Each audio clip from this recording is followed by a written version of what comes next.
Welcome, denizens of Spaceship Earth. We are Chrononauts, formerly known as a science fiction literature podcast. Now, become the captain of the Hawk in our ongoing struggle to defeat the Death Generator. The year is 2025, and we are on the internet.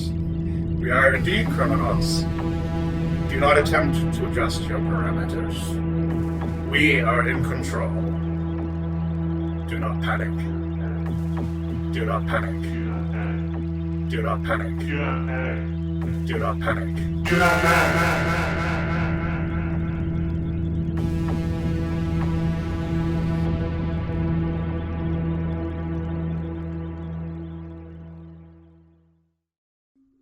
Yes, we are still Chrononauts, and we are still a science fiction literature history podcast. But today, we're going to do a very special episode, and we're going to talk about a band that Nate and I really appreciate, Hawkwind. And these guys have been around forever, and they've been influenced on so many things, and also an interesting callback to so much that we've already talked about on the podcast in various iterations and will continue to do in the future. Yeah, absolutely.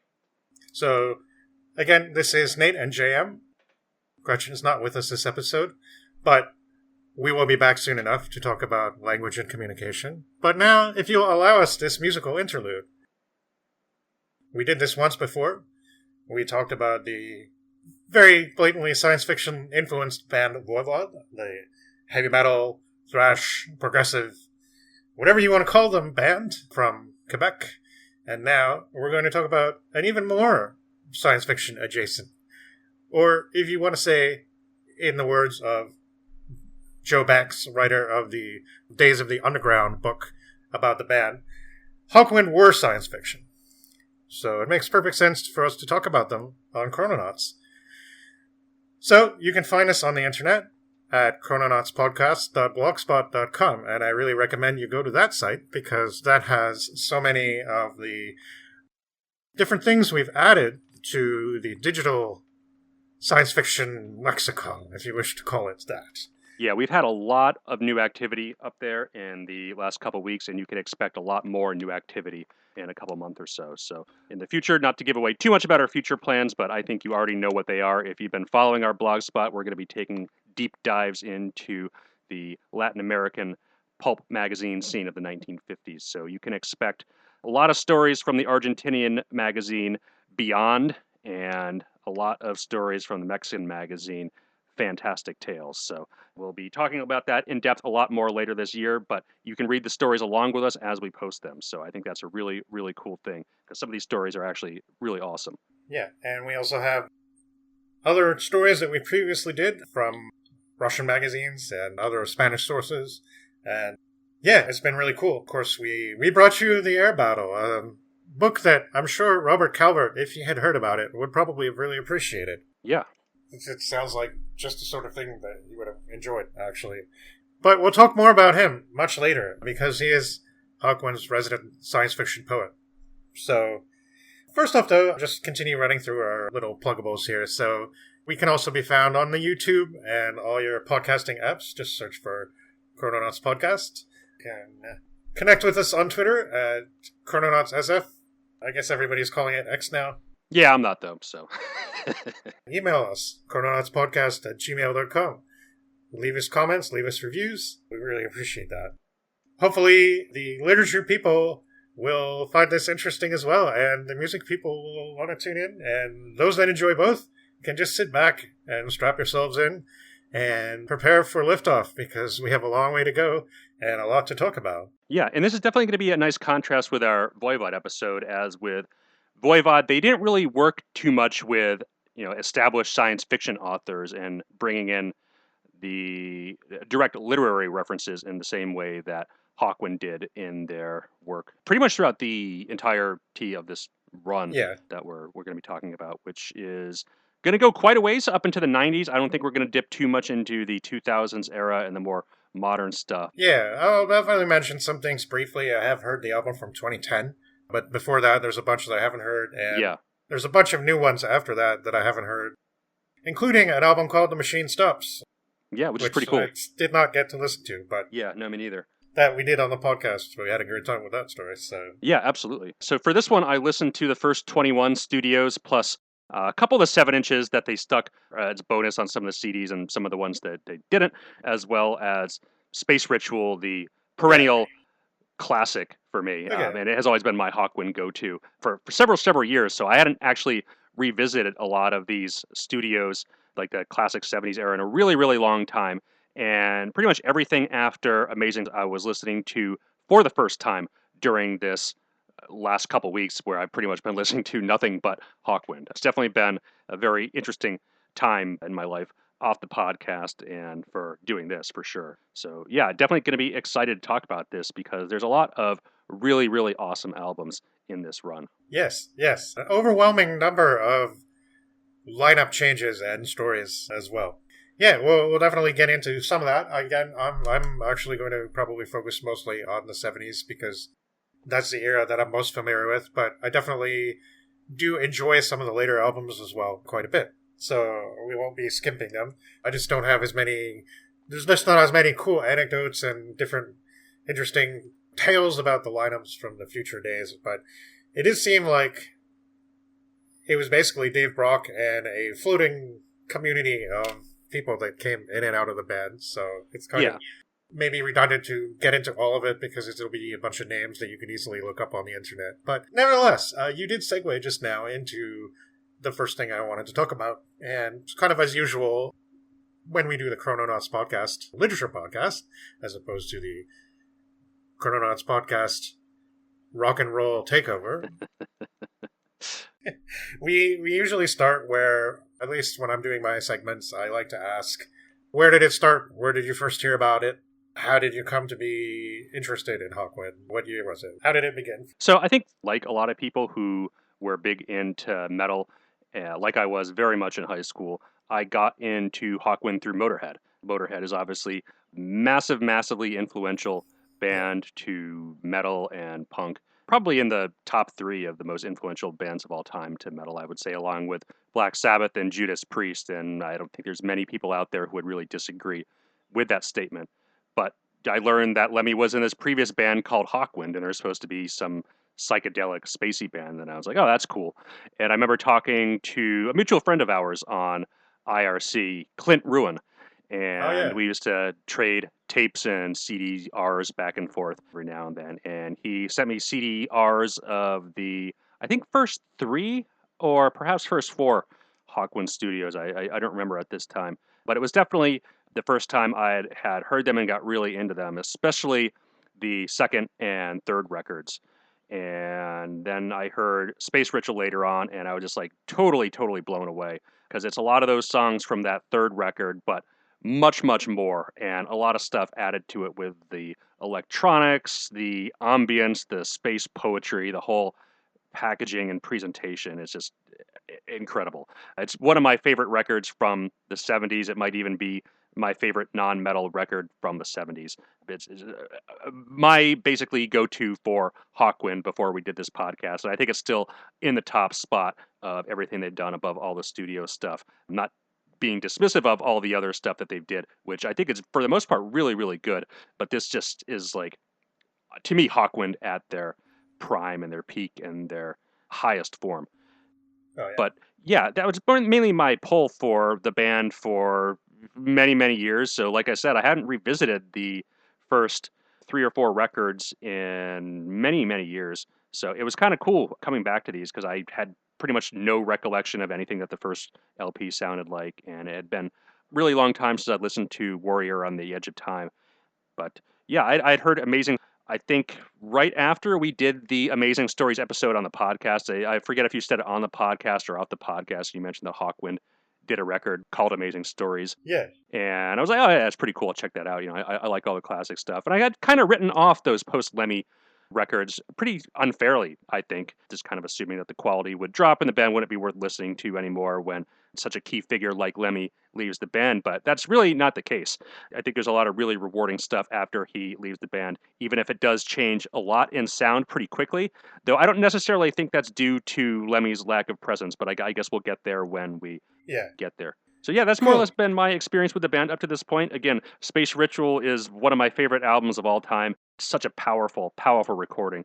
And if for whatever reason you're unfamiliar with the band, that would be 100% my first recommendation of something that you check out.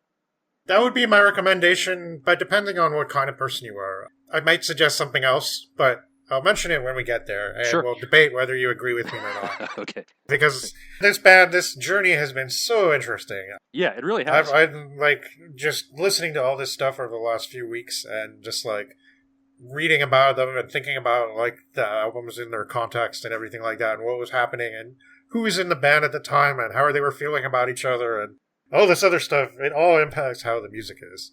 So I'll basically do the same thing you did now. So back in the 90s, when I was also getting into heavy music, loud guitar music, if you will, or whatever you call that in German, probably sounds a lot cooler. But essentially, I listened to college radio a lot, campus radio, and that was not just loud guitar music, but pretty much my exposure to counterculture and different levels of obscurity in music, but also like music that's not just meant to be catchy tunes, music that's... And I already had to start with this because my dad always listened to lots and lots of jazz, and so I was always listening to jazz in the house, and I pretty much really enjoyed fast, upbeat music with minutes upon minutes upon minutes of soloing. And when guitar players do it, it's considered wankery, but when jazz musicians do it, it's classy, right? Yeah. Everybody knows this. Right? So, basically listening to campus radio, especially late at night, there were some really weird DJs. I mean, a word that's used often enough in descriptions of Hawkwind and the type of people that listen to them, freaks. And let's happily call ourselves freaks right now. Yeah. I know I am. But essentially, yeah, these DJs were like, compared to the type of people that you hear on pop radio and commercial radio, they don't always say the right things because they're making it up as they go. But it can get pretty wild on the air sometimes. And there were these two guys in particular. One of them was this guy called The Mouth. And it was really funny because I would listen to this, what do they call it? Beyond 11 on like one of the mainstream rock stations at like 1 a.m. on Friday. And it was like the heavy music program. But they played everything from like Iron Maiden to Judas Priest and stuff. And every so often they would play like an Entombed song or something like that. But it was pretty mainstream. And at the end they'd always did this like top 5 heavy songs. And it was usually like Marilyn Manson or Rage Against the Machine or something like that. And while that stuff would play, not necessarily always because I didn't like it, but because I'd heard it like over and over and over again already, I would change the station and go back to the college radio station and listen to The Mouth. And he was playing like lots and lots of weird shit. He was playing King Crimson, he was playing parody songs, he was playing Motorhead, he was playing Hawkwind, he was playing Mercury Rev, he was playing, I believe I heard Prong on there a couple of times. And like, he would just go on and on about like reaching into your grandmother's medicine cabinet and basically taking all the medications. And like, that's something else we'll get to in a little bit. Because now I believe that his shtick might have even been a particular reference to a particular Hawkwind song. But he played a bit of Motorhead and Hawkwind, and I also heard another radio show on the same station, I believe, and it was called The Electric Storm. And the guy who did that show, his theme song was, or his opening theme music was the Black Mass Electrical Storm in Hell from White Noise. And this was a really funny guy. He would come on like Sunday night at midnight. And I was like really young.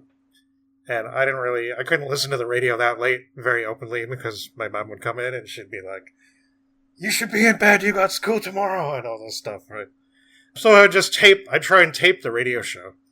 I'd like put the tape in and I'd record one side and I'd like hear the tape stop and I'd just get up and flip it over. And that way I would still seem to be asleep and I would be like recording the show. And this guy didn't play a lot of rock music. He was like really electronic music, and it was like weird stuff he played, like theremin music and all kinds of weird synth explorations and stuff like that. Really, really underground, obscure stuff a lot of the time. But one day he played Master of the Universe. And I was like, yeah, does anybody remember this song? And I was like, oh, I've never heard anything like that before. Because at that time, I was mostly not listening to metal. So this was even earlier than what I mentioned before. And this was like, basically things like that. Another time, this other DJ, I forgot what he called himself, but he was actually reading some of what I now think is the Time of the Hawk Lords. We'll talk about that more later as well.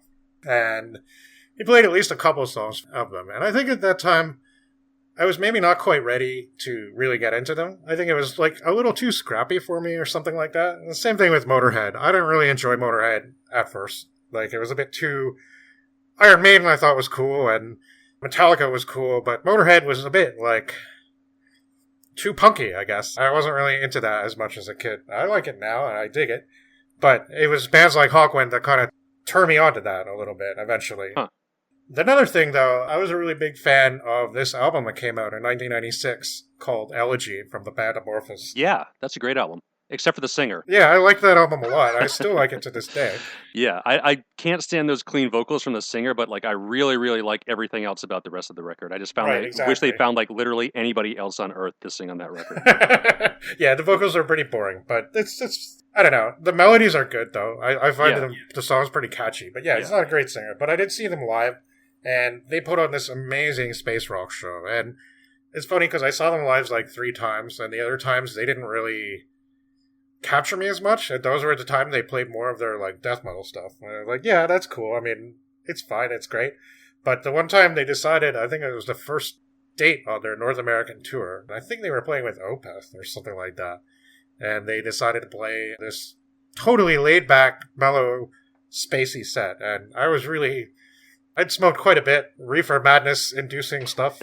And I was feeling really good, and I enjoyed that set so much. But anyway, Elegy came out, and maybe a few months after the album, they released a single of one of the songs, and it had a cover of a song called Levitation on it.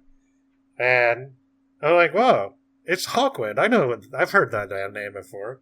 And yeah, it's just, I guess, sort of developed from there. In the early 2000s, I had started up a radio show, and the second year I was doing it, another host joined me.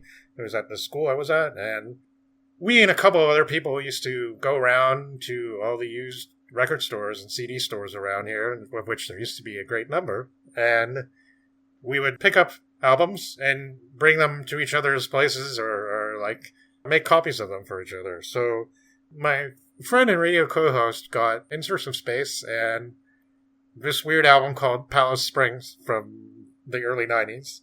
And he made copies of those for me. And I listened to them quite a bit. And I was like really happy to finally have a copy of a Hawkwind album.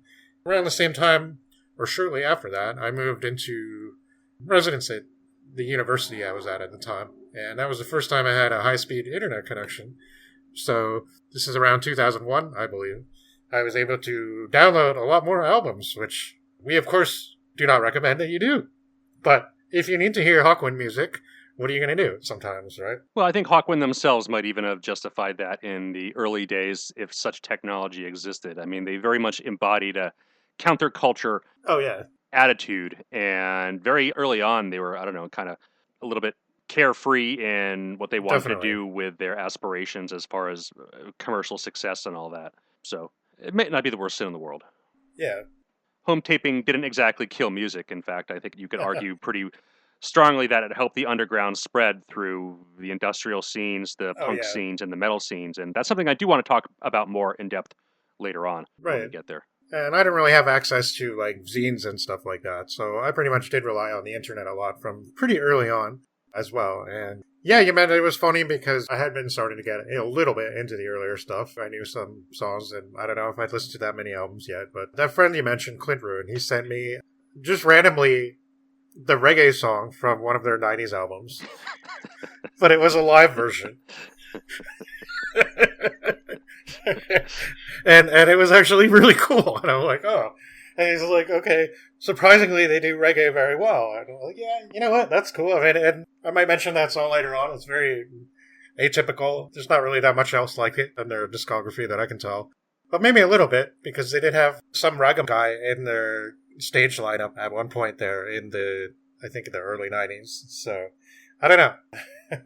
It's interesting. They, like I kind of hinted at earlier, and which we'll get to again, they really have played with a lot of people, and they come from a background where they just know a lot of people in the English music scene especially, and pretty much from all walks, because I think as you become, especially as you become a musician and play around a lot, although Hawkwind, at least Dave Brock always said they weren't musicians, but as you kind of get into doing that, I think a lot of people kind of realize that music is more connected than what is often considered. Like, sometimes people get weird because a guy who belongs to one scene will play in a band that's like, oh, people who are into this music aren't supposed to like this stuff.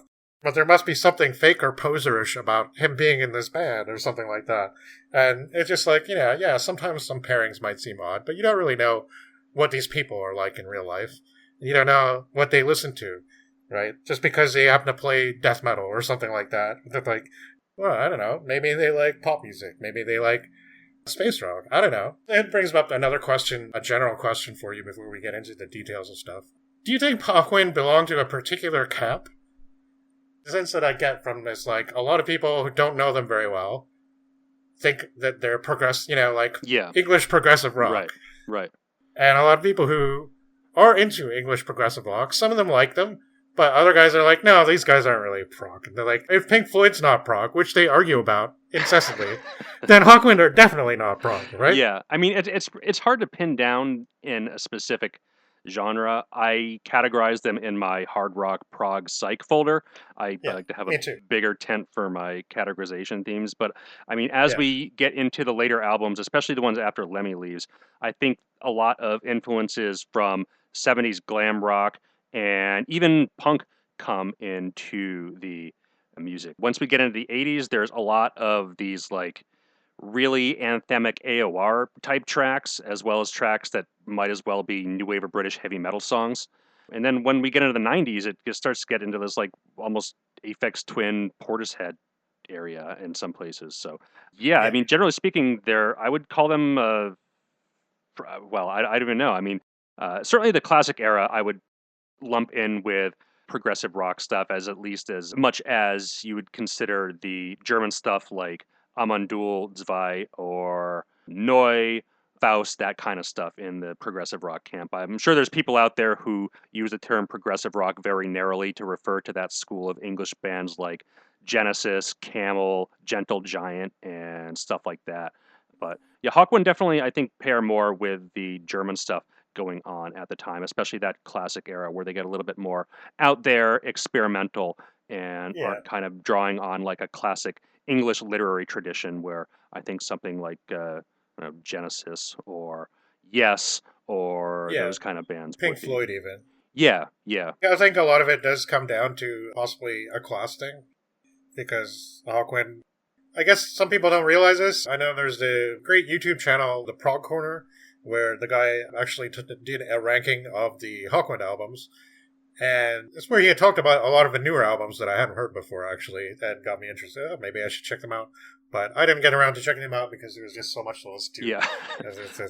I didn't even touch any of the lives, and I think there's as much live albums officially released as like studio albums, so that's a whole like another dimension of the band that I just haven't explored during this time. But yeah, cramming 21 albums in my head over the last couple of weeks was definitely... Yeah.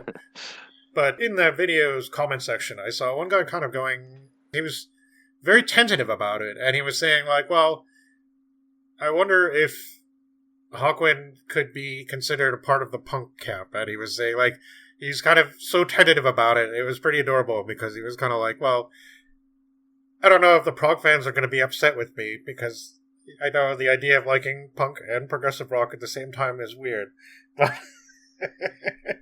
But do you think that, and, you know, he's like, I think of Hawkwind as kind of a middle-class alternative to, like, the punk stuff, and And I didn't respond to the comments. Maybe I will at some point. Yeah, I mean, I could totally see it, especially when we're talking about that string of late 70s records. And I did note down a couple quotes from some of the books that we took a look at for this episode, which do tie it to the punk scene. Maybe we could Yeah. talk about some of that stuff either towards Yeah. the end or I guess when we get to those albums. Because some of the stuff that is written about the band, especially that classic era through the 70s, is really, really, really in-depth and good. Yes, for sure. There's some books that cover the 80s and on, but I think the most written about them is that classic period from a lot of different angles. Oh, And for I sure. think we'll get into some of the background sources to this episode because there is a lot written about the band. Yeah. But one thing that book does make clear, as what I was kind of getting at with leading up to there, but Hawkwind did not have backgrounds in classical music or jazz, or they did not go to the Royal Conservatory of Music. These guys, a lot of them lived in squats. They were street buskers. They were speed freaks. They were not academics. And I love Genesis. I love Yes. I even like ELP. I don't love all their stuff, but then again, I don't like all Genesis or Yes either. Yeah, when ELP is good, they're really good. When they're bad, they're really bad. Yeah. I think Genesis is the best out of all those bands. I really, really like The Lamb Lies Down on Broadway. Yeah, that's great. I like most of their albums up to, Yeah. really most of them, even onto the 80s a little bit, but I don't listen to those albums too much, but they're good for what they are. But those guys were very skilled musicians. They were pushing the technical abilities to the greatest of their abilities, whereas I think Hawkwind were pushing their intuition, and they were pushing the fact that, well, I don't really know how to play scales in all the different modes, but I can make some noise, right? And I can do some cool stuff with this guitar and make some cool noise with this radio noise generator. And I may not be the best saxophone player in the world, but I can jam with these guys. And nothing really has to stop me, especially if I'm on lots of LSD. And yeah, these guys certainly have a lot of drug stories. Yeah, the Do Not Panic book is full of ridiculous It's hilarious, anecdotes. It really highlights that part. Yeah. And it's funny because it seems like it's semi-official. Like it's just like, yeah, this is the Hawkwind press kit. And look at how many drugs these guys do and how fucked up they get. That's I believe it's from 1983 or something like that. Yeah, I think it was the first kind of biography overview of the band that was published. So again, it only covers that classic 70s era more or less. But yeah, they were a pretty bunch of rowdy, wild guys. Especially Lemmy, who they remarked something like that. If the rehearsal was at 3, he'd show up at 7 or 8 if he bothered to show up at all. Yeah. I was joking with some people a while ago. I think we were listening to Yeti from A Mountain Duel 2. Yeah. This was way back probably in 2010 or something like that. Yeah, that's another one of my favorite albums. I said, Hawkwind are the masters of space psychedelia, and A Mountain Duel are the masters of Earth psychedelia. And, well, that's not always true. Hawkwind have a lot of songs about our planet Earth, and the perhaps not too distant future. But Hawkwind's still around now. They just released an album, in fact. I believe it came out about 2 weeks ago. So just around the time we started planning this podcast, which is hilarious. Like, I had no idea, right? But there's a new Hawkwind album. Maybe we can put in the show notes what it's called, because I've actually forgotten. But it literally just came out. So Dave Brock is the sole constant member. So continuing my personal journey in Hawkwind here, but there's a certain division of sorts in, I guess you could say, the Hawkwind camp, or the Hawkwind fan camp, I guess, especially over here in North America, that believes that Nick Turner was the real spirit of Hawkwind. And after he left in 1976, it just wasn't the real Hawkwind. So I guess you could get that even further and say it's Lemmy who left in 1975. But either Lemmy or Nick Turner, they were big personalities in the band, really. As we'll see as we go, a lot of personalities come and go through the revolving door of Hawkwind, and it's really difficult to keep it straight. I'm going to try and keep it straight at least through most of the 70s. After that, I think it'll be a little perfunctory, because it really does get just literally, people are just coming and going. They're not playing on all the albums. They're playing on certain tracks of the albums. They're doing a bunch of live shows, but not other live shows. That even just keeping track of who is in Hawkwind, it becomes extremely difficult. So we can just say, for the most part, that Dave Brock is the sole and original member of Hawkwind. But if you are in North America and you saw some version that probably, but possibly, didn't call itself Hawkwind, you saw Nick Turner's band. And I, in fact, saw Nick Turner's band in 2016, I believe, or 15. Nick, sadly, is no longer with us. But, yeah, it was a pretty cool show. They pretty much did a lot of the songs that Nick Turner himself wrote and took part in Hawkwind.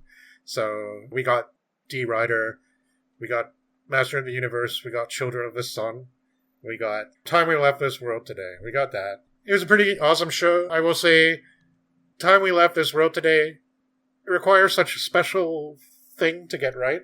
Yeah. I think maybe only these rowdy guys in the early 70s could maybe get it right. Yeah, there's some records that are just flash-in-the-pan products of their time, and I think that specific era of Hawkwind with those very specific people in the band, not only Brock, Nick Turner, Right, Lemmy, exactly. Calvert, Stacia during her dancing, all that, that was very much a thing that really can't be replicated by any other people. But the versions of other songs like Master of the Universe and so on were great. Yeah. Yeah, so just affectionately, I might use these terms because when that happened, there was also rumored to be a Dave Brock Hawkwind gig not too long beforehand. And here's the thing, we'll get into this, but there's a bit of a rivalry between these two guys. And I feel like Dave Brock's Hawkwind canceled. And Nick Turner's Hawkwind played. And the shows were not that far off from each other. And I kind of got a little bit of the feeling that Dave Brock got wind of what Turner was doing. And it's like, fuck this, it's not worth going all the way to North America only to have our thunder stolen by Nick and his saxophone. Right, yeah. And decided not to do it. That's kind of... But we will start with Dave, actually. He was a busker in the 60s, and he met Mick Slattery in 1967, and they had a band called The Famous Cure. And they did a lot of stuff in Holland, where they were apparently somewhat popular. And Brock also got some guys together, and they called it Dave Brock and Friends. And Brock would take tape loops of blues harmonica stuff, and Brock and Slattery would just sort of play slide guitar through an echo chamber and then delay system and see what would come out. And they also started doing LSD, of course. And they met Nick Turner on the road there in the Netherlands, where he was playing for a while in a Dutch band called Mabel Freakout. But soon that band was gone, and Nick was going to be a roadie in the new Dave Brock band. And all good bands need roadies, right? So, well, one day he showed up at the rehearsal place with a saxophone, and he was just invited to jam. So, the original lineup consisted of Brock on guitar and vocals, Nick on sax and vocals, Mick Slattery on guitar, Terry Ollis on drums, and that guy was just a kid. He was like 17, and he answered a newspaper ad, and became their drummer, and was soon featured. I believe, I don't know, he got known for doing a couple of shows in the nude. If that Do Not Panic book is to be believed, so I don't know. Yeah, it seems like nude dancing was a huge part of a lot of their shows and circles in general. The 60s counterculture, free love, everybody on LSD thing. Yeah, absolutely. And the bass player at that time was John Harrison. Another roadie, a good friend of Dave Brock's own childhood, he got it into his head that he could make music. And thus we also had Dick Mick and his audio generator. And as far as I can tell, the audio generator is a piece of equipment designed for testing radios. And I guess if you put it through a tape delay and a bunch of other effects and pedals and stuff, and you can use wah-wah and fuzzbox and so on, it can make all kinds of eerie noises. And I don't know, I guess it has probably a knob for setting the pitches and gains and stuff like that. And I've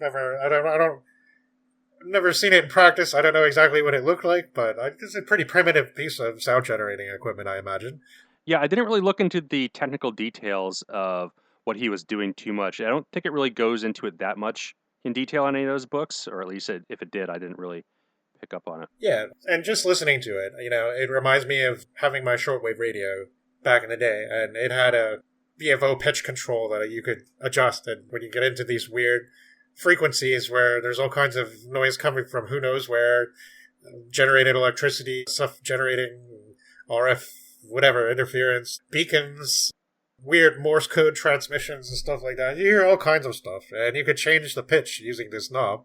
So I used to record these tapes of these little stories and pretend I was like running the BBC Radiophonic Workshop practically, or something like that, making all this noise with my radio and stuff like that.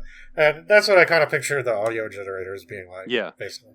I don't know if it actually picks up radio signals or not, but yeah, it seems like playing with that is kind of what I imagined what that was like. And yeah, especially when you're on LSD, it probably is, it's like, the idea that anything could be an instrument is particularly appealing, right? So, why not? At this time, the band had no name, so they were just calling themselves Group X, and their first gig was a 10-minute raucous jam thing based on the Byrds' 8 Miles High chord progression. And this was at the All Saints Hall in Notting Hill gate. It lasted all 10 minutes, like I said, but they got the attention of this Douglas Smith, was a member of Clearwater Productions, and he was interested. And John Peel, the famous radio DJ, was in attendance. Before long, they had an association with United Artists, and that was to be Hawkwind's label. And Hawkwind, first known as Hawkwind Zoo. Hawkwind itself, I kind of wonder if this is an apocryphal story. I like the thought that we don't know, but it was a nickname for Nick Turner, who liked to clear his throat and pass wind. So, therefore, that's like, I hate to say it, but that's a Spinal Tap moment right there. Yeah.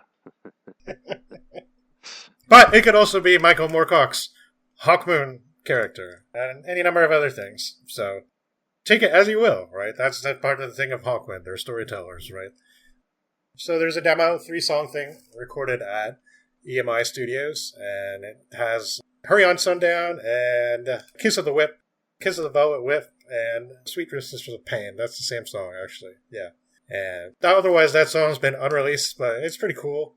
Hurry on Sundown, of course, is one of their most known early songs, and kind of a folky number. Mick Slattery was out as soon as that was done, though, and John Harrison was soon to follow. So they did manage to cut the album in August of 1970, and it was done in a single take without any multi, not even double tracking, apparently.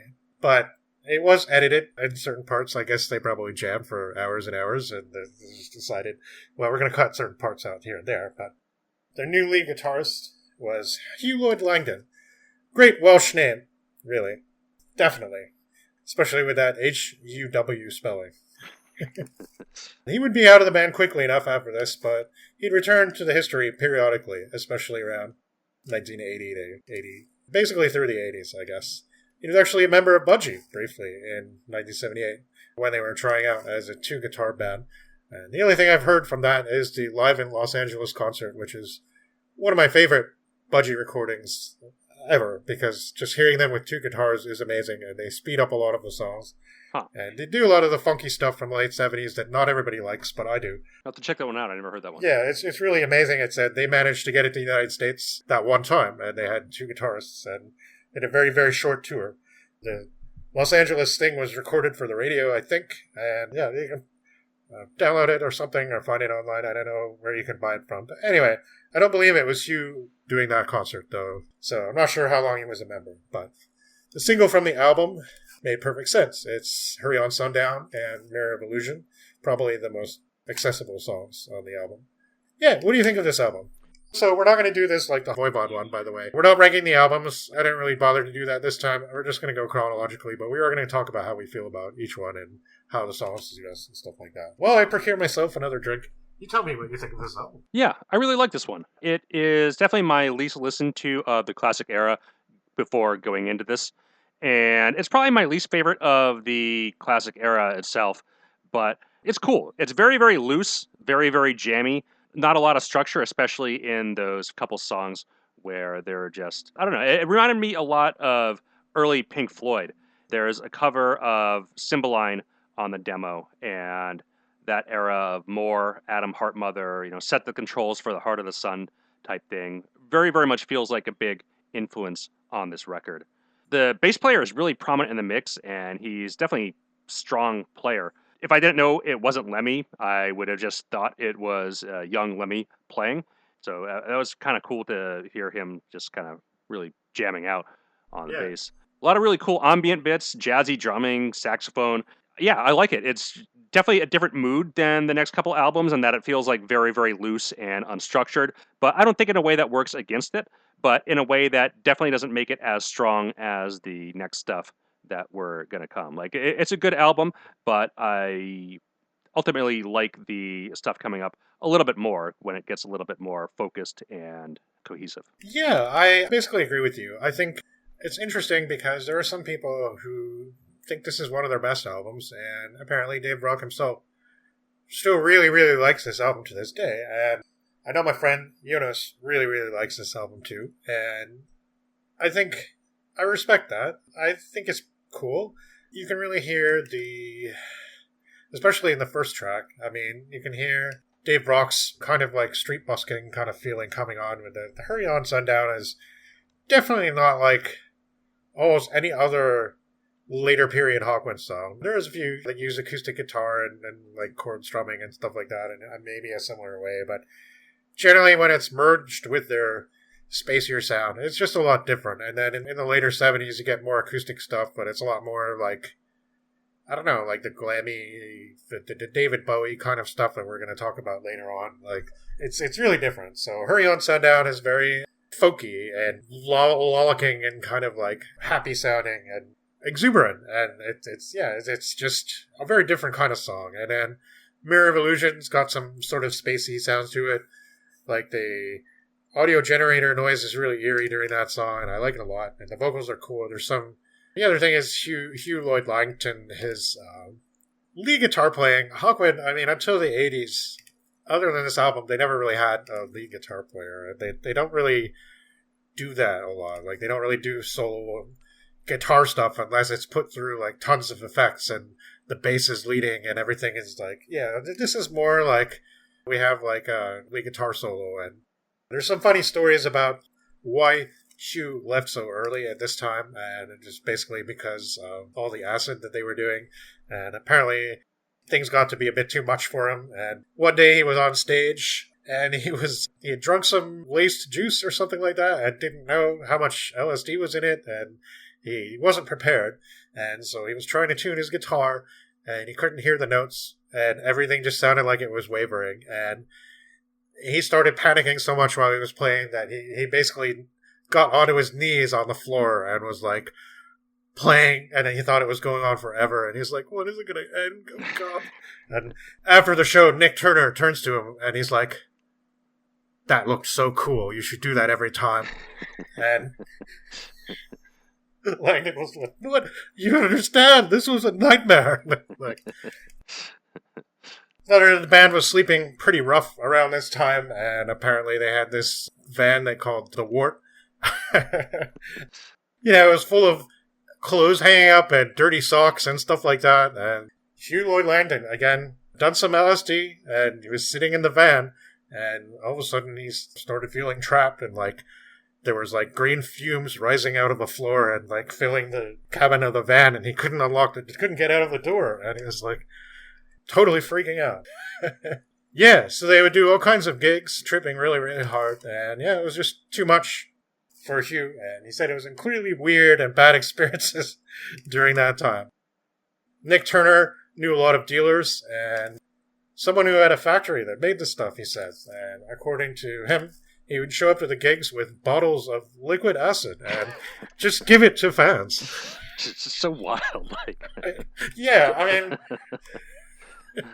there's this one amazing anecdote in the Do Not Panic book, where the cops were getting wind that a lot of drug activity was going on at their shows, so they were going to raid the show, and the band had their stash and their speakers, and Dick Mick quickly caught on, and he cranked up something on his audio generator that it was at a supersonic frequency, so people couldn't hear it, but it would make the dogs go crazy, so the dogs were like running around yelping and barking and left, and the police just kind of like huffing gave up. Amazing. Yeah. And, we're laughing about it, and, maybe some of our listeners will be like, I don't know. I mean, I'm sure some of the older listeners especially might have had their share of psychedelic experiences, and so we don't take this stuff lightly. Kind of just imagine what some of these things were like. It could have been the most joyous thing in the world, but if you weren't in the right mindset or frame of mind or with the right people, things can be pretty traumatic. So, yeah, that could also be another reason why so many people were coming and going in this lineup over the years. Not just things like having weird psychedelic experiences, but doing drugs that the other members didn't necessarily approve of. Right, yeah. One thing you definitely learn, especially reading something like the Days of the Underground book, which again, we really appreciate because of its really nuanced and open-ended view of everything. There's interviews from so many people, and they don't all think the same thing.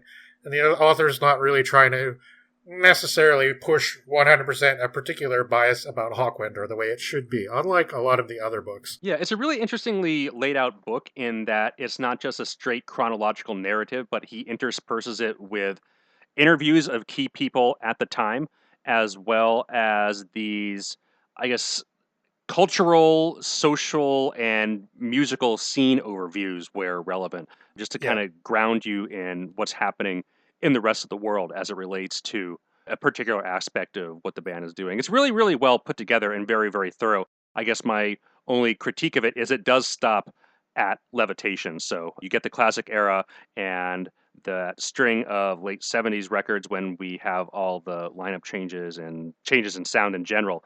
But yeah, it just doesn't go past that, so it doesn't really cover any of the 80s stuff or any of the 90s stuff. Before we move on from the debut, I did want to mention a few of the other tracks and my general feelings about how they were just really developing here. I do think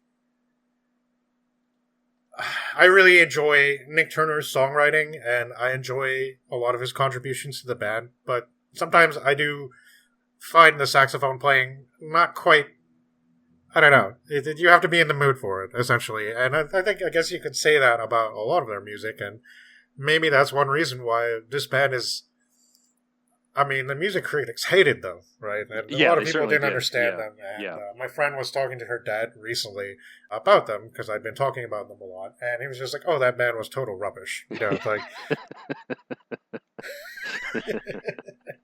And it's just, like... I don't know. I feel like, they're not quite on their space rock sound here. No, they're definitely not. Yeah. The sax, especially, is a little too, like... I don't know. He hasn't quite started putting it through all the echo and different things yet. There's some cool effects and stuff like that, but sometimes when it's right up front, you kind of realize just how squawky and monotonous some of Nick Turner's playing can be at times. And it definitely isn't always like that, and definitely sometimes it's perfectly appropriate and good.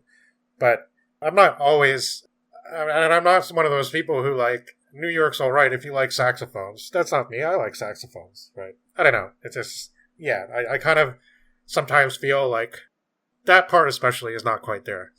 But there's still some really cool things. Paranoia is apparently one of their most potent early live trip numbers. Lots of the audience would totally freak out during that. And it's divided into two parts, which I think would be perfectly across the two sides of the album. Yeah. It's really cool, chanty, noisy, and it's kind of really funny because it's like they thinking of like maybe unconsciously, but something like Sly and the Family Stone. They have that song where they're just chanting, "It's going to take you higher," and it's like higher, higher, higher, and it's like all ecstatic and joyous.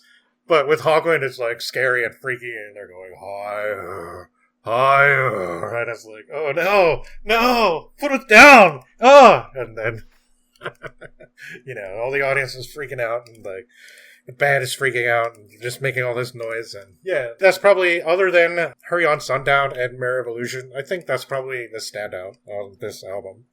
One thing that, again, I think really made Hawkwind popular with a different crowd than the upper class academic prog type bands was the fact that they were always willing to do free festivals and play benefit gigs and stuff like that. And they were really into this free festival thing, and it became a problem later on when they developed into this massive unit that required basically 24 people just to run it.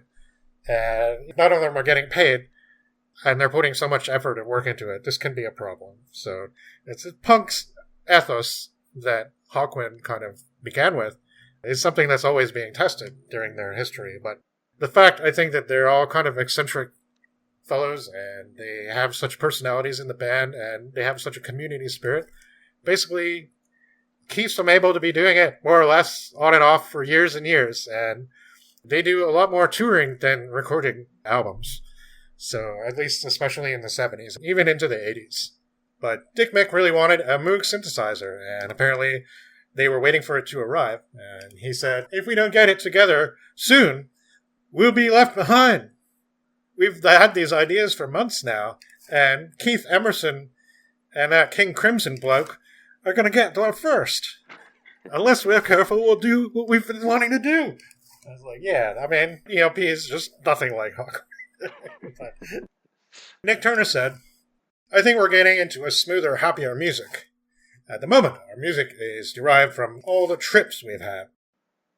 In the music somewhere, there is horror, beauty, paranoia, ecstasy, even randiness, every sort of human mood. So like a trip, our music is difficult to relate to with words. You can't really put us in a bag. Dave writes most of the songs, and everyone else just improvises stuff. It's cool. Interestingly, you get certainly reports of all the soon-to-be young punks seeing Hawkwind around this time. And there's a quote from Steve Morris from Joy Division. He says, punk rock started because in every small town there was somebody who liked Hawkwind. Yeah. Yeah, that was a really cool thing to read. He cites some pretty prominent people. So Susie Sue was really a big fan. Jello Biafra cites them as a huge influence. Yeah, Johnny Rotten. Yeah. And a lot of industrial people, too. Cabaret Voltaire's Richard Kirk really appreciated them. Genesis Peorage did some stuff, even though that whole Throbbing Gristle crew started around the same time that Hawkwind did with the Coombe Transmissions stuff, which, I don't know, in my opinion, is kind of borderline unlistenable. It's really like art school.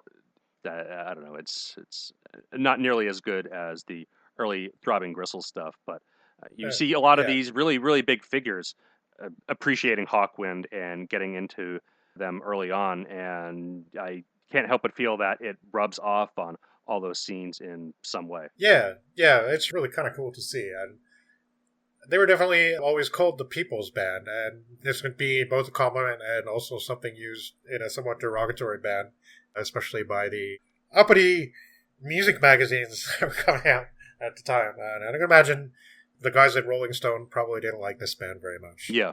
The mainstream music mags have always been totally full of shit. And yet, millions of people went to see them. It's kind of interesting, right? They played all these towns, and Bob Calvert and Dave Brock basically talking about just playing these nowhere towns and these places in England, but also like the Midwestern United States. And they wanted to always make sure their tickets were cheap so that everybody would be able to go, including blue-collar workers or people they didn't have a job because they couldn't fucking hold one, right? Or for other reasons. And they were like, well, they should have the Hawkwind experience. And they should be able to live this trip as well. So it's a very cool, community-minded spirit, and not always the easiest thing to keep up. But they tried.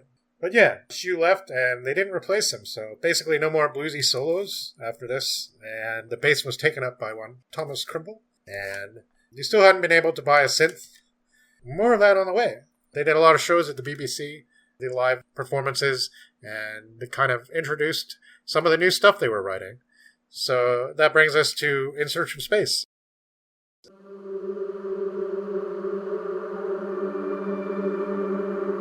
I dream.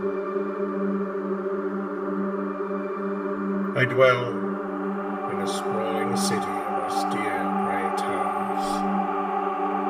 Winged machines glide through the skyways. None of us can see the winking stars above us. In my featureless work cubicle, I join together pieces of dull metal whose function I know not. Day upon day, without cease. One evening I am in my rest pod, preparing my dose of sermon. What's this? A tapping at the door. The camera eye reveals, to my surprise and excitement, an acquaintance of old, from the lost days of blood and thunder, with wine, roses, of sweet song and sweeter couplings. I had almost forgotten those halcyon days. Come, commands the tall and gangly figure with some urgency. There is a wonder I must show you. Down the old fire escape, tramp, tramp in the dead of night, along disreputable winding streets. After all, the good streets are square, and seldom used rubbish-strewn alleys. We walk. At the outskirts of the benighted metropolis, a patch of open, desolate ground. And there, the most motley collection of man, monster, and mutant I've known is assembled. The colors are garish, the entire ramshackle and splendid, bold, defiant words and hails are given. Pipes are smoked, potations quaffed, capsules dissolve in bitter vitriol of stomachs fed on oppression and deceit. But the air turns sweet and lovely. Then, the most extraordinary thing, the attention of all now directed to the makeshift stage, where the most freakish freaks of all begin a satanic dance and rumbling song. Percussion pulsates, strings twang and bang, along with the heads of the motley gang. Horns wheel and honk, boxes of knobs and switches and weird protrusions scream and squelch into the night. Smoke pours forth, and lights strobe. Men and women, and things less known, twirl and prance like dervishes. While my heart quickens, I know a heavy punishment will come upon the gathering. Authority appears and threatens, but the screaming boxers set up such an unholy din that authority cannot be heard. Neither by the ecstatic crowd nor among their own number, so that they are uncoordinated and ineffectual. Yes, the authority breaks apart and shatters. Some even join us. Those so affected by the vapors and the assault of sound remove their clothing and completely submit themselves. The celebration of the spheres and the stars goes on and on until the sun finally rises, a new dawn of enlightenment. I awake in my flyer. I see that the course is set. The machines, my machines, tell me the controls are locked. Outside the portal, the stars glimmer, beckon. It is a lonely life, but it is all mine. The music, like a great shamanic bird's wings, drums and booms, guiding me onwards.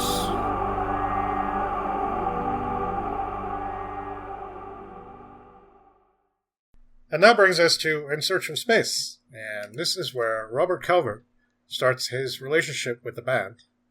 So, Robert Calvert was a friend of Turner's from Margate, and he was an eccentric personality. Obviously, what we would now call bipolar, and he didn't really need drugs. He wrote poetry and sang in various bands, and he wanted to be a fighter pilot. That never worked out, so instead he published poetry and short stories in the Friends magazine, and this was basically a magazine that Brock and Turner started, and they were distributing around at a lot of gigs. So literally we have a band with fan magazine, like a fanzine, self-published fanzine at this time, which It's just, again, really cool. We did a whole episode on that in the science fiction scene. Yeah.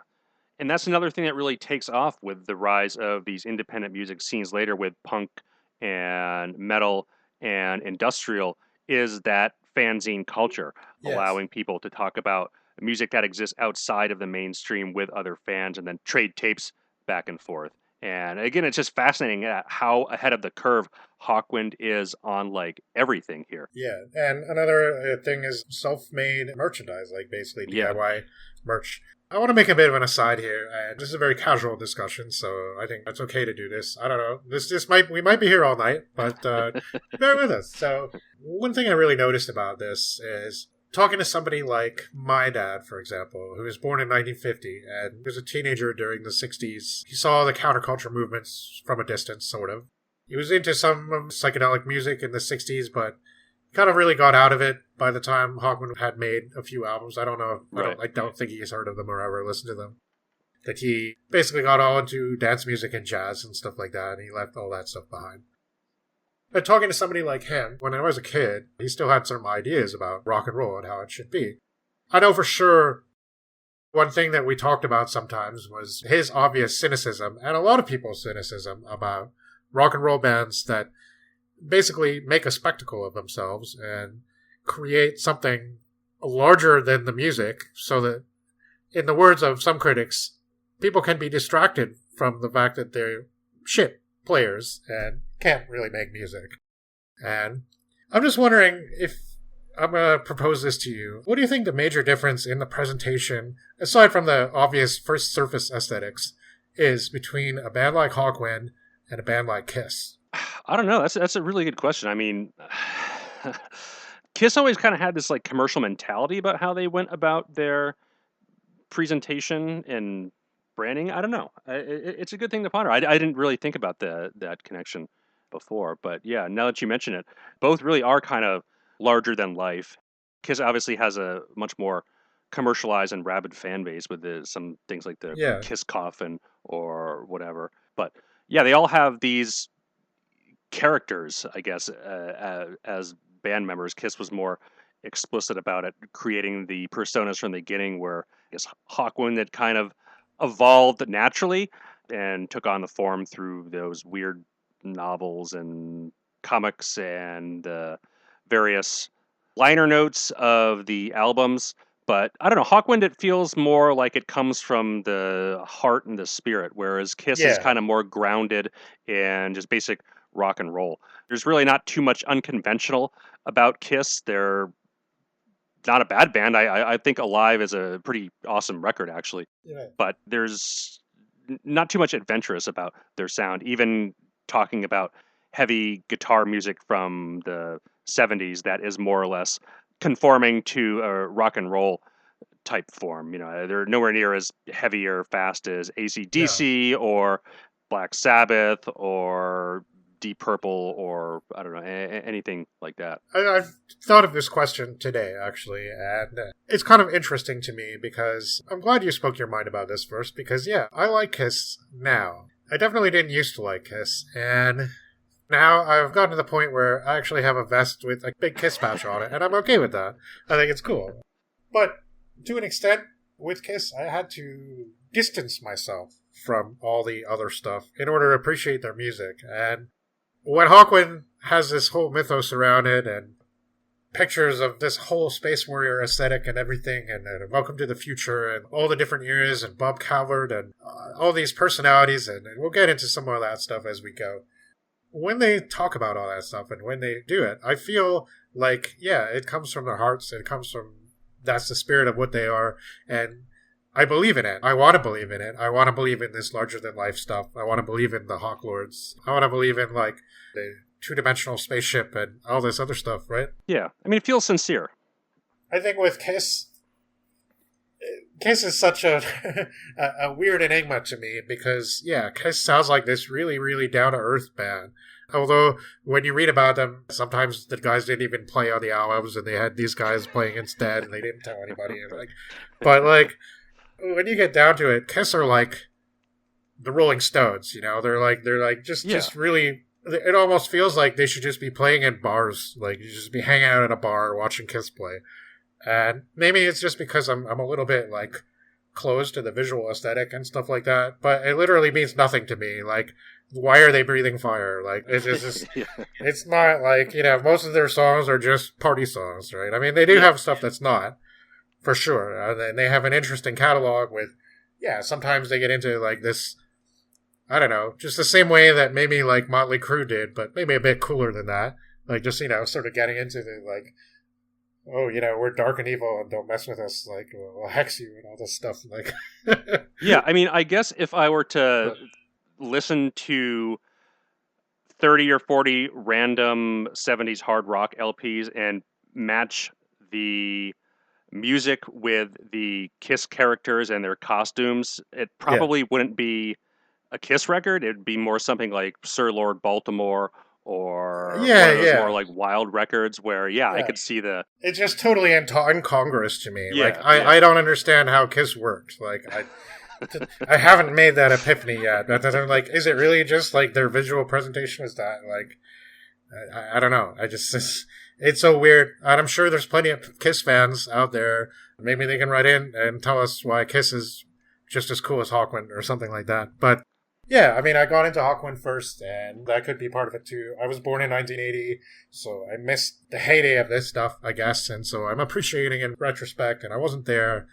But it just seems to me like Kiss should be some laid-back bar band instead of this, like, pretentious thing where everybody knows the guys are all dicks, and they have this huge stage show, and it's like this multi-million-dollar thing. It's totally incongruous to me. I wish Hawkwind had the kind of resources that Hiss had, because you read about them and you keep hearing about all these awesome ideas they had, and they were able to put them in practice for like 2 weeks, and then they ran out of money. I was just like, well, that's what happens, right? And it's like, also, you want to play for free. Yeah. So, like... so, yeah. Speaking of spectacle, Bob Calvert made their first appearance with Hawkwind on stage on May 26, 1971, at the Seven Sisters Club, reading his poem, Co-Pilots of Spaceship Earth. And he was a member by October. And he basically wrote the Hawkwind log booklet that comes with In Search of Space, along with visual designer Barney Bubbles. And, of course, it can be found in later reissues and liner notes, and the story kind of continued in Doremi, Fasol, Latido, which is the follow-up to this album, and in Space Ritual. So you get basically a very fragmentary story about slips backward and forward through time and has all kinds of characters in it that are basically avatars of the band members, and it has many digressions and quotes, pictures, thoughts, and stories. Basically... you could be poring over this stuff for a really long time while you're tripping, possibly not. It could just take you there on its own, right? It's pretty awesome and definitely a major part of the appeal. And Calvert's an interesting figure. I was noting any mentions of science fiction influences in the books that we read, and Moorcock said the following on Calvert, quote, "He read very little at length, that is science fiction. He was attracted to new wave science fiction writers, Zelazny, Ballard, me, and borrowed a lot of the imagery. Like Bowie, he was primarily a synthesist." So I think it was pretty interesting who these guys were reading, who they weren't, what factored into the band from where. And really a lot of it was original creation and collaboration rather than them just reciting the plot to their favorite science fiction novel. Right, exactly, yeah. And Calvert basically would do a mixture of poetry and random, like, sort of spoken word narrations. Some of it was his own stuff. He would borrow liberally from other writers, including Moorcock, but not just him, but a lot of other ones. Kaczynski, and I believe some of the logbook was taken from this story, Soul Solution, by Eric Frank Russell, who was a British science fiction writer who actually wrote for Astounding and Unknown. Was never attributed. It's the author of Days of the Underground who points this out, but I actually did read that story not that long ago, so I do remember. But the story of the log includes the Master of the Universe, who's kind of this godlike being who's observing everything and possibly dreaming up the entire world. And the story ends with the ship and its crew which has been found in the South Pole somewhere, I guess. The story is very fragmented, and it's not very easy to piece it together into any kind of linear, logical form that most people would make sense of. But the fact that it jumps back and forward in time and incorporates different characters kind of adds to the trippiness of it, I think. But basically ends with the ship and its crew and their thoughts becoming two-dimensional and compressed into a flat disk, spinning in eternity. Essentially a record playing on your turntable right now after you've done several tabs of liquid LSD. So on the visual side, there's, again, Barney Bubbles, responsible for their aesthetics and their look and artwork. They've now got a guy called Dave Anderson, formerly of Amon Duel 2, on bass. And they debuted this lineup along with some new stuff before the album on the John Peel show. And that's where they played Master of the Universe for the first time. So, record was recorded at Olympic Studios under the supervision of George Chukins. And it seems like that might not have been the original plan. They spent a week at George Martin, famous producer of the Beatles and UFO, among other things, at his studio, but apparently all they did there was LSD. So, for a while, Dick Mick actually leaves after getting into an auto accident, and a sound man by the name of Del Detmar takes his place with the electronics. And Del would stay with the band as the synth player, so here we basically see a pattern that carries on through the band's history and kind of both epitomizes the revolving door aspect, but also the community aspect of Hawkwind. Once you join the band to replace somebody, there's a good chance that you'd just be asked to stay. So the other guy would come back, and then they would have two guys doing it. And it's like, yeah, why not? Right? Yeah. Like, this guy's cool. He should stay in the band. He makes cool noise too. Right? And that's just the attitude. It's just so fun. And, like, there obviously were negative sides to it, and we're going to have to get into some of those as we go. But, like, it's just such a spirited kind of way of doing this. It's just like, yeah, I mean, well, we brought this guy in while you were off, and we like him too, but, like, obviously we're not going to sack you. So, yeah, we have two electronics guys now. They did not end up buying a Moog, but got a VCS3 synth instead. And this is also when Stacia Blake also became a part of the band's arsenal. And she performed on stage with them, doing dances and interpretational stuff, and starting with this year. And she's not the only dancer the band would employ either, despite the fact that everybody always talks about her and her nude dancing and stuff. They also had male dancers. They had a DJ with them as well, Andy Dunkley, and this guy would do warm-up sets with records of everything from Neil Young to Terry Riley. And he would introduce the band as a sort of MC. And supposedly he even played records at some shows when the synth was not working. So him and Del Detmar would basically spin and presumably mess with the sound with a couple of effects pedals and different things. And they apparently liked using Stockhausen records for this purpose. So pretty cool we even have early examples of DJing here. Yeah. Interesting that Dick Mick really wasn't into Stockhausen or Morton Subotnick and any of those like electroacoustic guys. So I think it was just kind of like on his own path. Yeah, and certain guys in the band definitely said they didn't enjoy that kind of stuff. Like Dick Mick, right? He's just like, I didn't get it. Right? Yeah. But that doesn't mean you couldn't use the sound, and yeah, like, this is something that this DJ and Detmar like to mess around with. So during this time, the writer Michael Moorcock was living in Ladbroke Grove, where a lot of this counterculture activity kind of scene was taking place in London. And Moorcock, who was drawn to Calvert by the Friends magazine, described the band as barbarians with electronics. And Moorcock had just been fired, or stepped down, depending on who you ask, as editor of New Worlds. And Brock and Turner are readers. Moorcock wrote and performed Sonic Attack, which, well, actually no, it was mostly Calvert who performed it, but it was written by Moorcock. Dick Mick does come back quickly. Now they have two electronics guys. And Lemmy Kilmister is hanging out with the band now. And he loves amphetamines. There's a split with Dave Anderson, and he has to go. But first, let's talk about the In Search of Space album. So, again, it's confusing because, yeah, they're doing so many live shows. like basically in between the recordings and different things, and they're like always gigging. So by the time the albums are out, sometimes the lineup is already different than what you got with the shows and so on, right? And vice versa. So I believe Lemmy actually joined before the In Search of Space album came out. That's kind of interesting. But why don't we talk about the album first, and then I'll bring up. Sure. Then we'll talk more about Lemmy. What's your feelings on In Search of Space? Yeah, this is a great album. I've always really liked this one. Master of the Universe, we've mentioned. It's, definitely one of the best Hawkwind songs. Totally awesome. You Shouldn't Do That is this amazing opener. Very loose and jammy, but in a way that I think is so much stronger than everything on the first record. I really, really like We Took the Wrong Step years ago. It's much more laid back and acoustic and like downbeat, but works really well. Yeah, overall, I think this is a lot stronger than the first record. It's a lot more cohesive and focused. The band is working together in tighter fashion.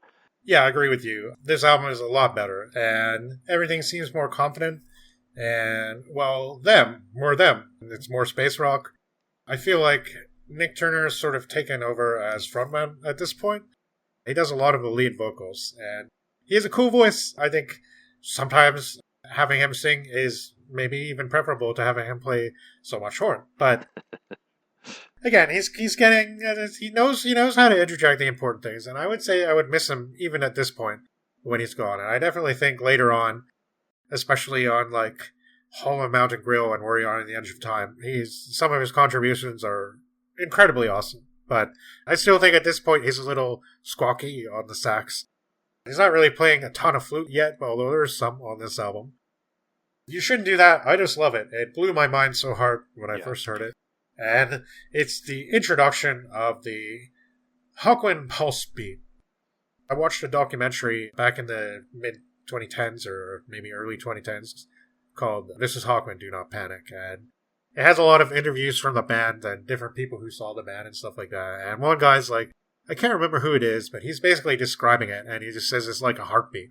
And it's like this, and then he does the beat, and it's like this, boom, bum, boom, bum, boom, bum, boom, bum, boom, bum, boom, bum, boom, bum. And it's like in so many of their songs, and they just like to go back to that, and it's like entrancing and hypnotic, right?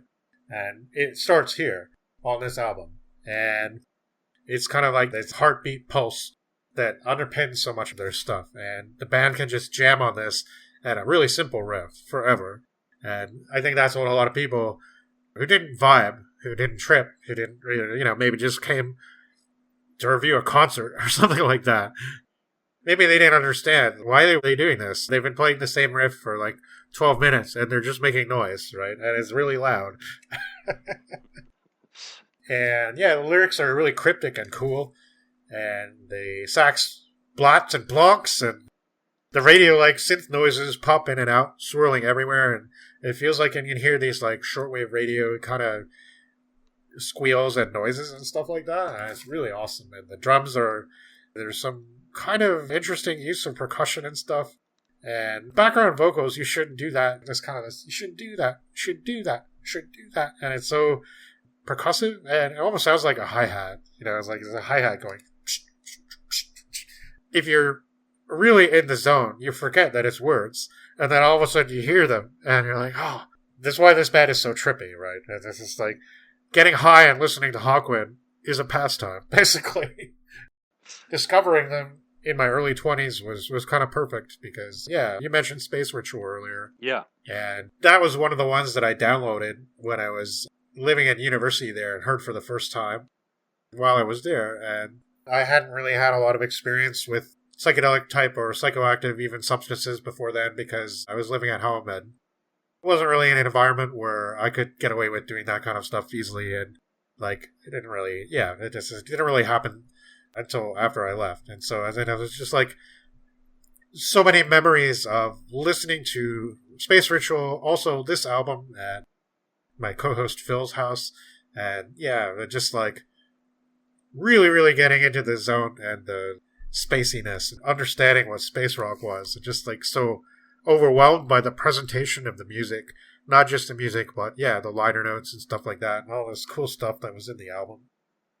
So then we get You're Only Dreaming, and that has this really awesome mystical sounding vibe in the beginning, and it gets kind of weird and noisy later, and if you're not really like attuned, you might kind of lose track of what's going on. But it's really cool anyway.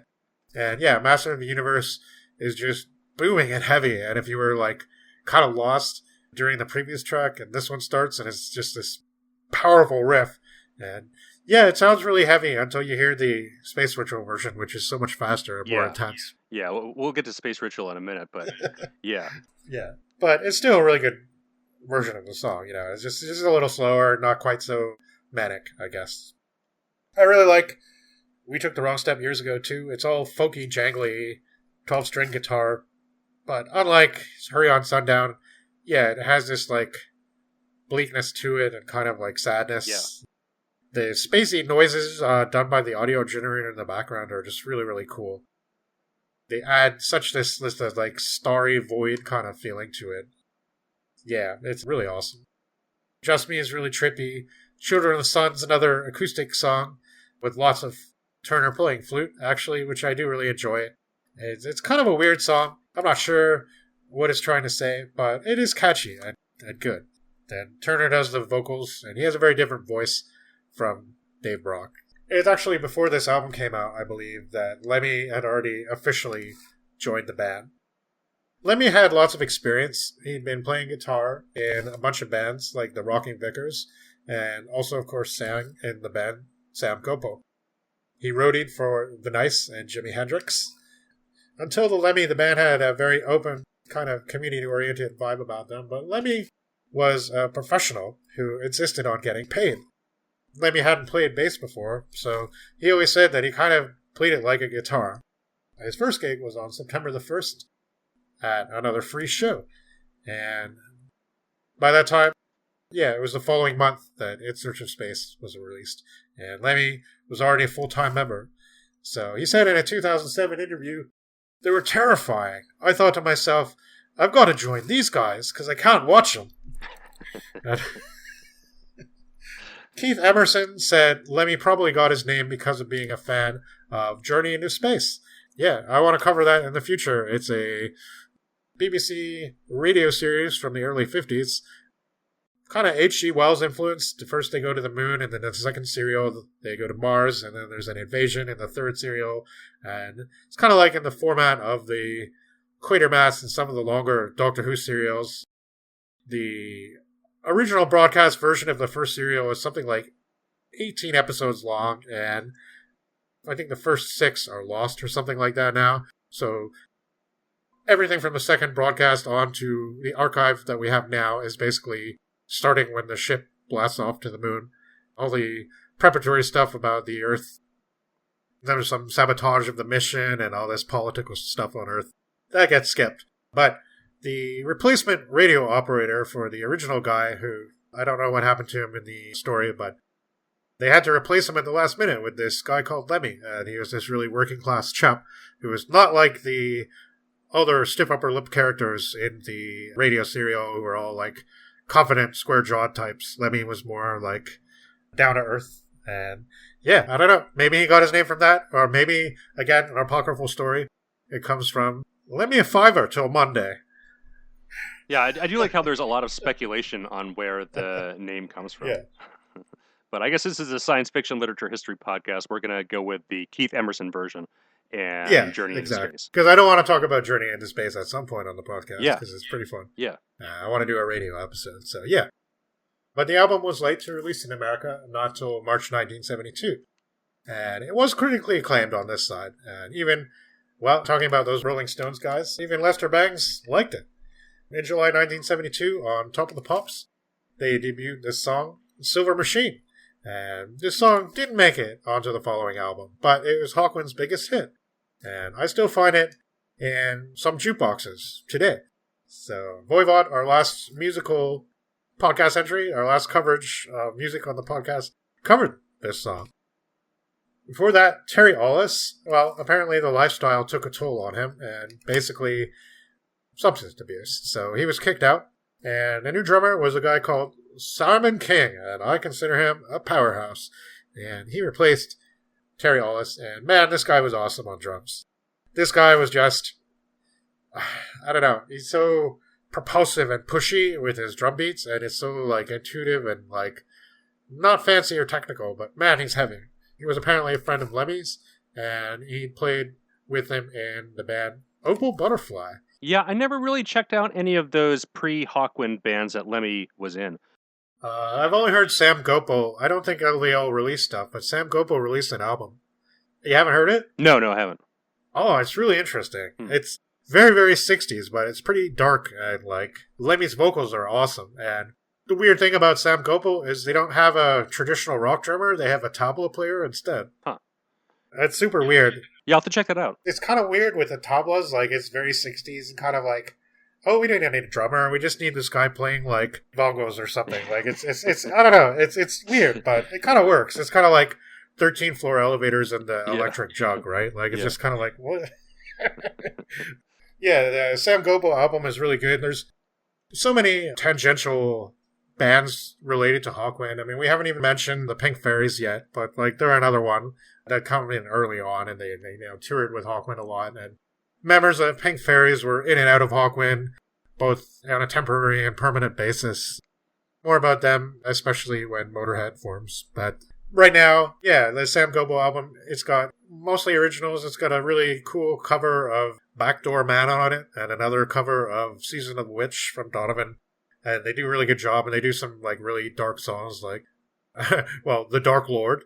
It's just, I don't know, it's a really cool album. The best thing about it is probably Lemmy's singing. It's I don't know, it's early Lemmy voice, kind of higher pitched, but still really strong and not quite so gravelly as it would be known for later. But that's the only one I really know. Yeah, they did the Greaser Truckers gig in February. Yeah, that's a pretty cool live show that they released, and I don't know, it's been out there for a while.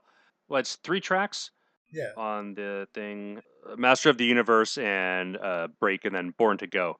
And I don't know, did Born to Go make it on any studio recording? Not on an album. Yeah.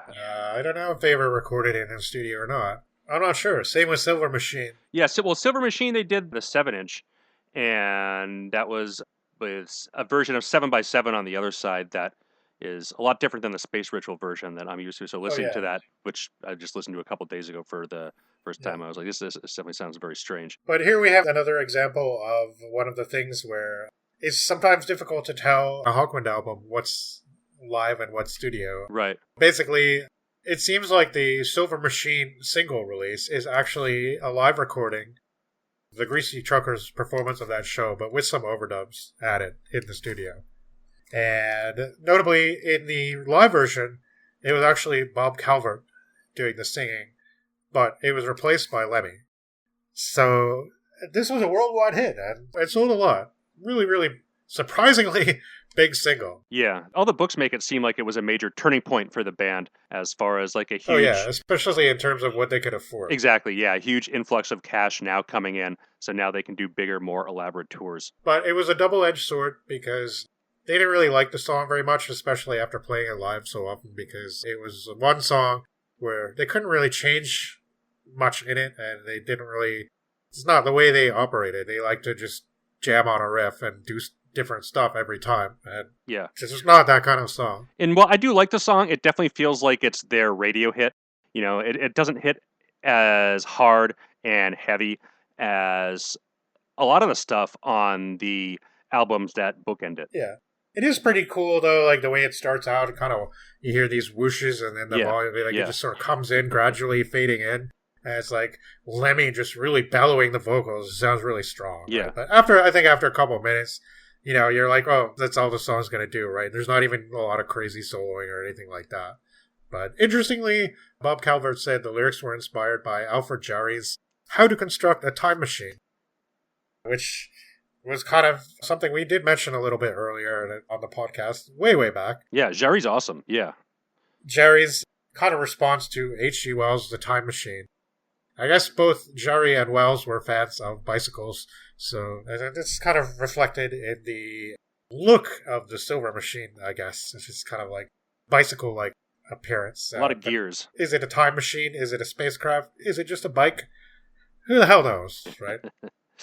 At this time, Hawkwind is beginning to tour with an entourage of 24 people, and it's a lot to manage, including Liquid Len and the Lensmen, who are all the light people, they do all this amazing stuff. They come up with the Space Ritual manual, and it's sent to the press. Melody Maker takes it at face value, and the first night of the Space Ritual tour, the speaker stacks blow out the PA. And the description about the press in the heavy metal riffs being a kind of relief after all the synth noise and electronic weirdness. So that's really interesting. But again, to continue the tradition of this kind of stuff happening, the tour is already going on when the album is released. So the album is Doremi, Fasol, Latido. And I'll say right off the bat, this is my favorite Hawkwind album. Yeah, same. The reason it's my favorite album is not that it's the best. I don't think it is the best Hawkwind album. But it's my favorite because of the experience and the vibe that goes along with it. And just the feeling that it has listening to it from start to finish. And yeah, it's me, and I guess you too. Yeah. Because, the way we listened to this for the first time, maybe, the way... I don't know if it was the very first time I listened to this, but one of the first times I just seen Creator and Destruction in concert. And I went back to my friend's place. I think I saw them on that same tour. Was that like 2002, 2003-ish or something like that? Yeah, 2002, I believe. Yeah, okay. Yeah. Yeah, I saw them in New York at L'Amour's, which is unfortunately no more. Wow. But has been immortalized by that one Typo Negative song. Yeah. So I just seen that show, and me and my girlfriend at the time went to my friend's place, and I guess he had just gotten the album, and he was like, yeah, let's smoke some dope and listen to Hawkwind, Doremi. So put it on, and yeah, it must have been late. I don't know what time it was. But yeah, just like totally vibing with this album in an incredible way, and in many, many future times as well, in all kinds of environments. And yeah, but it was released in 1972. It's just a massive psychedelic journey. There's all these driving riffs, tinkling acoustic guitars, flute and sax, just dancing, and a huge bass. And all the songs are really pretty awesome, and they all feel like part of this journey. Even the bonus tracks on the CD are really, really cool. Time We Left This World Today has such a massive groove to it, and only the band in this era seems to be able to pull it off, like I was saying earlier. Yeah. This was the one song where, when Nick Turner's band did it, it just didn't feel right. It just, I don't know. It's just like... Yeah. Yeah. Space is Deep is one of the coolest songs ever. I just love the way it morphs into this single note, like, chord after the acoustic verses and chorus, which is just, like, really almost, like, sweet and naive sort of, I don't know, just this beautiful, beautiful thing. And then it explodes into this whole band playing this like heavy but really triumphant, even though it might be inspired by the Black Corridor, which is a pretty bleak book that we'll talk about. It's actually, to me, a very joyous composition. Like, it feels really happy almost. Like, yeah, it is talking about the loneliness of space. But yeah, it's just, I don't know. It's got such this feeling to it. Brainstorm is this monster of an opener. It's like propulsive riff that goes on, and all the soloing, and the back and the call and response vocals, and it's a brainstorm. It's a brainstorm, and it's just like being under the influence. Just hearing that, it's absolutely amazing. And I don't know. A couple of the songs I do think maybe done better live. Like, I kind of agree with the Days of the Underground, Joe Banks writer, in that, I don't know, maybe Lord of Light sounds better on a Space Ritual version a little bit. So I guess my feeling with this is that, like, every song sounds better on Space Ritual. I like these songs a lot. They're all totally awesome songs. But man, the performance on Space Ritual for every one of these is just so good. Yeah. I think the thing I like about this one over Space Ritual, not that I like this more than Space Ritual. Well, I guess so. It is my favorite album, but like, not necessarily that it's better, but I do like the fact that, for example, the acoustic guitar sounds like an acoustic guitar. It does, like when they do Down Through the Night, and when they do I like the fact that it has a little more shades to it. Space Ritual is a lot heavier. It's slower and more down to earth. Yeah. At the same time, these early studio Hawkwind albums, maybe not the best produced albums. Like, I don't know.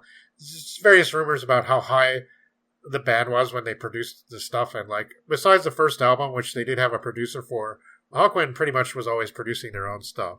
So I kind of feel like maybe around this time, they were perhaps like more ambitious than they perhaps knew how to handle in the studio a little bit, and they were doing all these overdubs and everything too. And like, I don't know, sometimes maybe I feel like, yeah, I mean, it's not a bad thing. It's part of the punk kind of feeling, right? Yeah, totally. We'll get to it in a bit, but it is possible to argue that maybe they got a bit too clean at some points, right? And then a bit too polished. And here's not polished at all, but there's a lot of different types of guitars, and it's just like everything is balanced enough, especially when you're really vibing with it, that it doesn't bother you, I think. I think actually there's other points when maybe I do have to question some production choices, but I think I'm just so into this album that I don't really that much. Down Through the Night, yeah, really nice acoustic flute playing and like kind of windy noises, and David Brock is doing a lot of the vocals like for long stretches on, I think, Lord of Light and Down Through the Night. He's pretty much the only vocalist. And then we have The Watcher, which is this awesome acoustic blues kind of piece. Really quiet, but really foreboding, and a really interesting way to end the album. Yeah, it's a great way to end the album. I guess the only track that didn't make its way onto Space Ritual. The only track other than the instrumental. Right. The kind of one change piano, weird treated piano instrumental. But yeah, this is really eerie, especially when compared to the Motorhead version. Yeah, there's like 3 different versions of this song, and they're all different, right? Yeah. It's like, I really like the On Parole version, actually. Yeah. This one is different again. It's all acoustic guitar, and there's a synth kind of comes in at the end. That it's just like, yeah, a really, really cool way to end the album. Feels like a come down, but like a bleak kind of come down. Usually when you come down from a trip, hopefully it's good. It's good feeling. And here it's like, oh, well, maybe some of the people got off into space, but the world is screwed, right? So yeah. Yeah, no, this is great all the way through. I love every song on this. Brainstorm is just such an amazing way to open the album, and it just never lets up until, the Watcher at the end, where you get that feeling of relief and tranquility at the very end of all this. Yeah, great album. And if you're gonna go for one of the studios, I think that this would be my first choice. It's definitely my favorite out of the studios, even if I do like Space Ritual more overall. Yeah.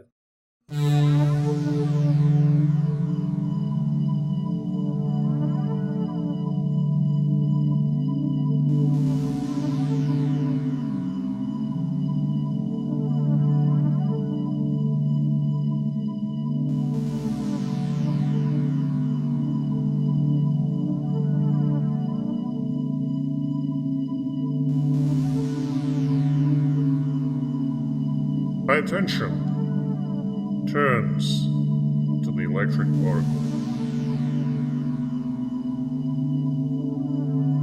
Computer, please report on course, speed, and resource capabilities.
Better pry open the panel to examine the innards of the recalcitrant machine.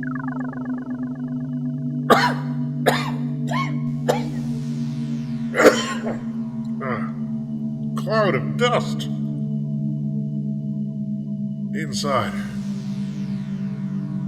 nothing but a massive corrosion and decay. As I reach reach my hand within. A vicious little creature with rat-like fangs and a whipping tail launches itself from the panel, sinking its pointed canines into my hands before scurrying, snarling off into a dark corner of the cabin. The electric oracle is dead. Finished. Succumb to the onrushing entropy. What about me? Am I immune to such depredations? Wait. I remember the wise words of the sage. From a high cabinet, unlocked with a silver key, I reverently remove a green bottle full of swirling dark liquid. This potion I knock back, ceremoniously hurling the bottle into the corner. Cheers, you miserable monstrosities! I touch buttons, activating my audio stimulator. The sonic vibrations and harmonic susurrations commence.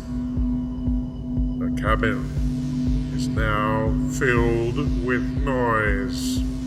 Rhythmic, steady, coaxing, commanding, cajoling, demanding, feeding my mind, driving my body. All becomes clear. I am my own oracle.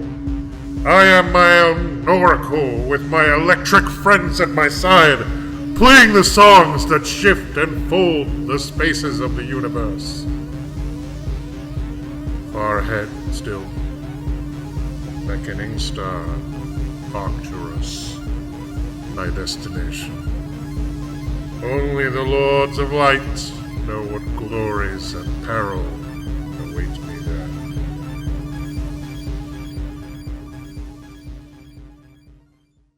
We really surrounded ourselves with the atmosphere of the mythos and so on while doing this, and we did actually read a little bit of fiction for this podcast. Not all the fiction we could have possibly read. It's quite a bit. There will be another trilogy we'll be talking about later that we didn't really fully read, but I did kind of look at a little bit. But yeah, it's just too much stuff to listen to. But we did read this book because at first we were talking about, well, what book would we want to read to kind of fit in with the early Hawkwind kind of like space ritual type atmosphere. And you had suggested Lord of Light, and I said, well, I'd really like to talk about Lord of Light at some point, but that really deserves its own podcast episode. Lord of Light is... Plus, I'm not sure how much the song is really inspired by that. I think it might be just kind of called that. It's not like Damnation Alley, which we'll get to on a later... where Damnation Alley is not only the name of a Roger Zelazny book, but actually the song is clearly about that. This case is not so much, and I don't know if that means that they just like the title. I mean... Mark Shelton of Manila Road always used to say, may the Lords of Light be with you, right? Like, yeah, I mean, it's pretty common. Was he really phrase. talking about Zelazny? I don't think so, but yeah. It sounds cool, right? But I said, no, it deserves its own thing. It's too long, and also it's probably not what the song really is about. So why don't we read Black Corridor, because there is a track on Space Ritual called Black Corridor, and Space is Deep might be kind of inspired by Black Corridor. It definitely takes the lyrics from the opening, some of the text at the beginning of the novel. Yeah. There's pretty strong connections there, for sure. Obviously, yeah. Bob Calvert is reading out the intro to that part of the book, and it is just... Do you want to expound on that a little bit? Yeah. It's basically almost word for word. We get a lot of meta text in the book. Computer printouts and stuff like that, ephemeral stuff in the world. It's a really interesting novel, how it unfolds in that we get these two different time periods that it jumps back and forth. So there's the part in space and the part on Earth, and the part on Earth leads to the part on space. So before we should get into that, we should probably mention that this is a book by Michael Moorcock. Yeah. And also, also, although her name is not on the cover, Hilary Bailey, who was married to Moorcock at the time. Moorcock, I'm not sure, it doesn't sound like he wanted to not acknowledge her. He did seem to go out of his way to point out that a lot of the book was hers, but apparently the book had changed so much from her original idea that I guess she didn't necessarily want to be given credit for it, so she's in the acknowledgments of at least some of the editions, and apparently she's responsible for a lot of the scenes set on Earth, whereas Moorcock did all the spaceship stuff, and the Space is Deep thing is actually his for sure. Yeah, it definitely differs in style between the two halves, the space part and the Earth part, where it kind of jumps back and forth between the two throughout the course of the novel. The space part is pretty awesome, and it definitely, well, I guess they got on both tie in with the Hawkwind vibe, but the space part is where we get these, I don't know, this whole set of poetry at the beginning of the novel. Our protagonist tries to keep himself sane in this solitary environment out in the middle of space on this ship with the rest of his friends and family in some kind of stasis chamber. Everyone else is frozen. Yeah. There's all these other people on the ship, but he can't wake any of them up. Yeah, he basically has to run the ship and make sure that everybody else stays alive while they get to wherever it is that they're going. And it definitely ties into the theme of space madness and what would it be like to be in space for months at a time by yourself, just trapped in this small ship with really nothing to do, and how that would affect your mind and state of being. And the Earth sections of the novel deal with the collapse of society in Great Britain and the rise of certain fascist movements. Yeah, very, very fascist sound. Yeah, and the very rapid collapse of society in general, and it just descending into mob chaos where murder and death is extremely common. It kind of reminded me of some of the elements of Children of Men that we talked about a few episodes back. Yeah. I kind of wish Children of Men was as experimental as this book gets sometimes, but this book is a little sloppier for sure. It's definitely, Children of Men feels like a very experienced professional wrote it, whereas this kind of is a bit all over the place, but that kind of adds to the charm of it, I think, a little bit. Yeah. I mean, there's a lot of cool style in this. Like I said, we do get the computer printouts and all that kind of stuff of him logging his thoughts into space and readouts from logs and things like that, various reports. I don't know. It's pretty awesome, and it really puts you in the world. And Moorcock's style is really quick and zippy. Like, this is an incredibly quick read. I think I read it in 2 or 3 hours was one afternoon. Oh, wow. Yeah. The only thing I read by him before was the Alien Heat trilogy, which was pretty cool, but I also felt it was the same way, where the books are incredibly fast-paced and quick reads. Yeah, I've read a bunch of Moorcock before, but not really any complete series. Yeah. And he does have a lot of series, and a lot of it ties into this Eternal Champion mythos, which we'll get a little more to later as well, because it also ties back into Hawkwind. Yeah. In a big way, right? For now, though, yeah, it's just little kind of glimmerings of that, and Black Corridor is not involved in any of that stuff, as far as I know. So, no, it's kind of completely standalone. I enjoy Moorcock. I think I've yet to really read the best Moorcock, is kind of how I feel. That's how I felt ever since I started reading Moorcock, really, which has been a long time. Yeah. This was the first one I'd read by him in a long time as well. Moorcock can definitely be really great when he wants to be, and I kind of enjoy the fact that he's like this outspoken personality in the field a little bit, and then a little bit like, I don't know, he has this whole essay disparaging J.R.R. Tolkien. It's like, he calls it epic poo, like as in Winnie the Pooh, right? And it's just like talking about how he doesn't like Tolkien and is very parochial and kind of like borderline wokeism leading to fascism, kind of like, I don't know, it's a bit far-fetched to me, but I don't know, I could kind of see it with that read of Tolkien yeah, tying into fascist themes for sure. But yeah, I sometimes feel like even though Moorcock is this kind of interesting, almost like countercultural figure and stuff like that. He knew a lot of guys and hung out with people in these scenes, and he was like part of the coffee house folk rock scene in the 1950s and inspired by like Woody Guthrie and performers like that, and just getting into the space rock. Writing not the Hawkwind log, but another comic that was in one of the, I think it was the Frenzine, or maybe it was another one, which featured all the guys, and looks like it was kind of a big inspiration for the Time of the Hawklords trilogy, which had Moorcock's name on it, but was actually written by somebody else. It was billed as a collaboration, but it was really mostly the other guy. The point being, yeah, Moorcock always kind of struck me a little bit like I had to wonder, well, all these Tolkien knockoffs and Tolkien himself were like very, very, very successful. And although Elric and Eternal Champion and stuff like that are loved by many people, they just don't have the cachet that Lord of the Rings does.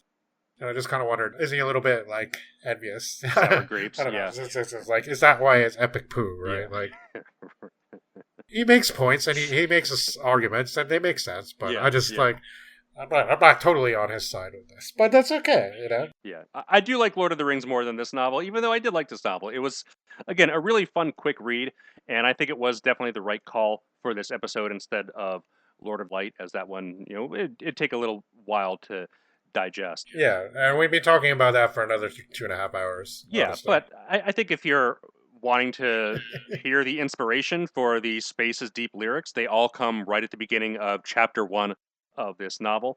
And it's a very quick, cool read. And the space parts, you could definitely get a Hawkwind feeling from them, for sure. I enjoyed the bleakness, but also, like, some of the fascist, like, rising fascism scenes where people are gathering in the street and, like, there's speeches being made.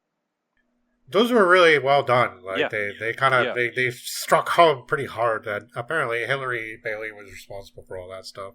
The kind of more experimental prose where, like, you get this weird typography and short, choppy paragraphs and, like, interrupted thoughts and stuff like that. Like, I think that's all Moorcock, and that's mostly the ship stuff. And that's mostly, like, representing the main protagonist's spiraling mindset, right? And it works really well. And that seems like a kind of a facet of New Wave science fiction, which Moorcock was heavily involved with. This novel was published in 1969? Yeah, 69, yeah. So, yeah, it was like right at the height of all that, right?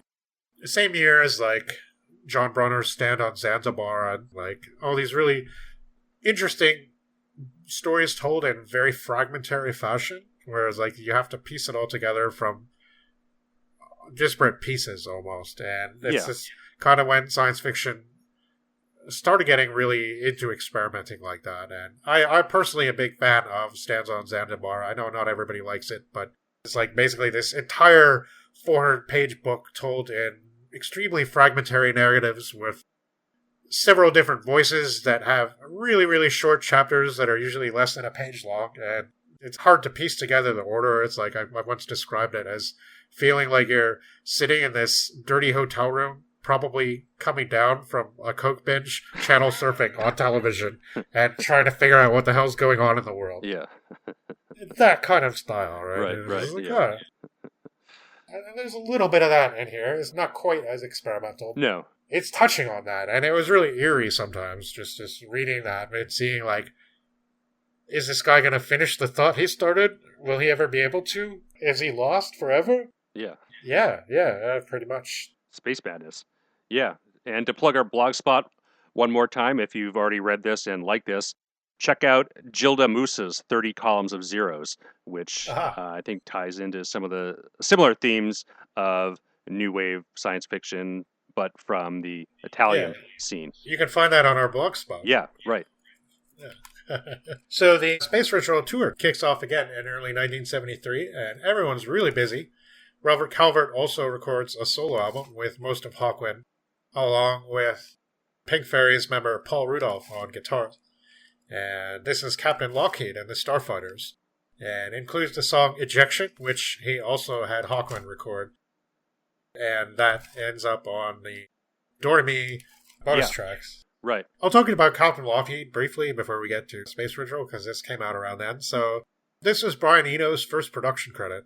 This is essentially Robert Calvert sort of displaying his fascination with aviation and wanting to be a pilot and stuff like that, and essentially talking about a German aeronautical disaster where they got these really fancy new Lockheed airplanes, and I don't know, apparently the Luftwaffe bought them from the company, and a lot of pilots died. There was some kind of crazy mishaps and stuff like that, and the whole thing is delivered in this Monty Python-esque kind of thing where there's like songs interspersed with brief comedy sketches where Robert Calvert is playing this German, I think he's like the head of the Luftwaffe or something like that. I forget his name.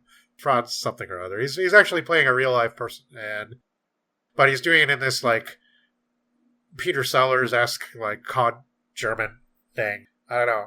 Even when my dad was growing up, and like Germans were the most ridiculous people in the world to him, probably because my grandparents they lived through the Blitz and all this stuff, and I don't know, I guess it's just the way a lot of British people were brought up around that time, right? It's just like carried on into the 70s, and definitely it's not something you see much nowadays, not because necessarily people don't want to offend Germans, but I think it's just like people don't understand now, but I guess it seems like, especially in British comedy, like, again, Monty Python and stuff like that, like, right, basically making fun of the Germans and their war efforts, and, like, you know, now we think of the Holocaust as being one of the primary memories of the Second World War, and we kind of, like, the idea of Nazis make us feel very sober, but at the time, especially in Great Britain, it's extremely, extremely popular to portray them as figures of fun and ridicule, like, right up through the 70s, right? So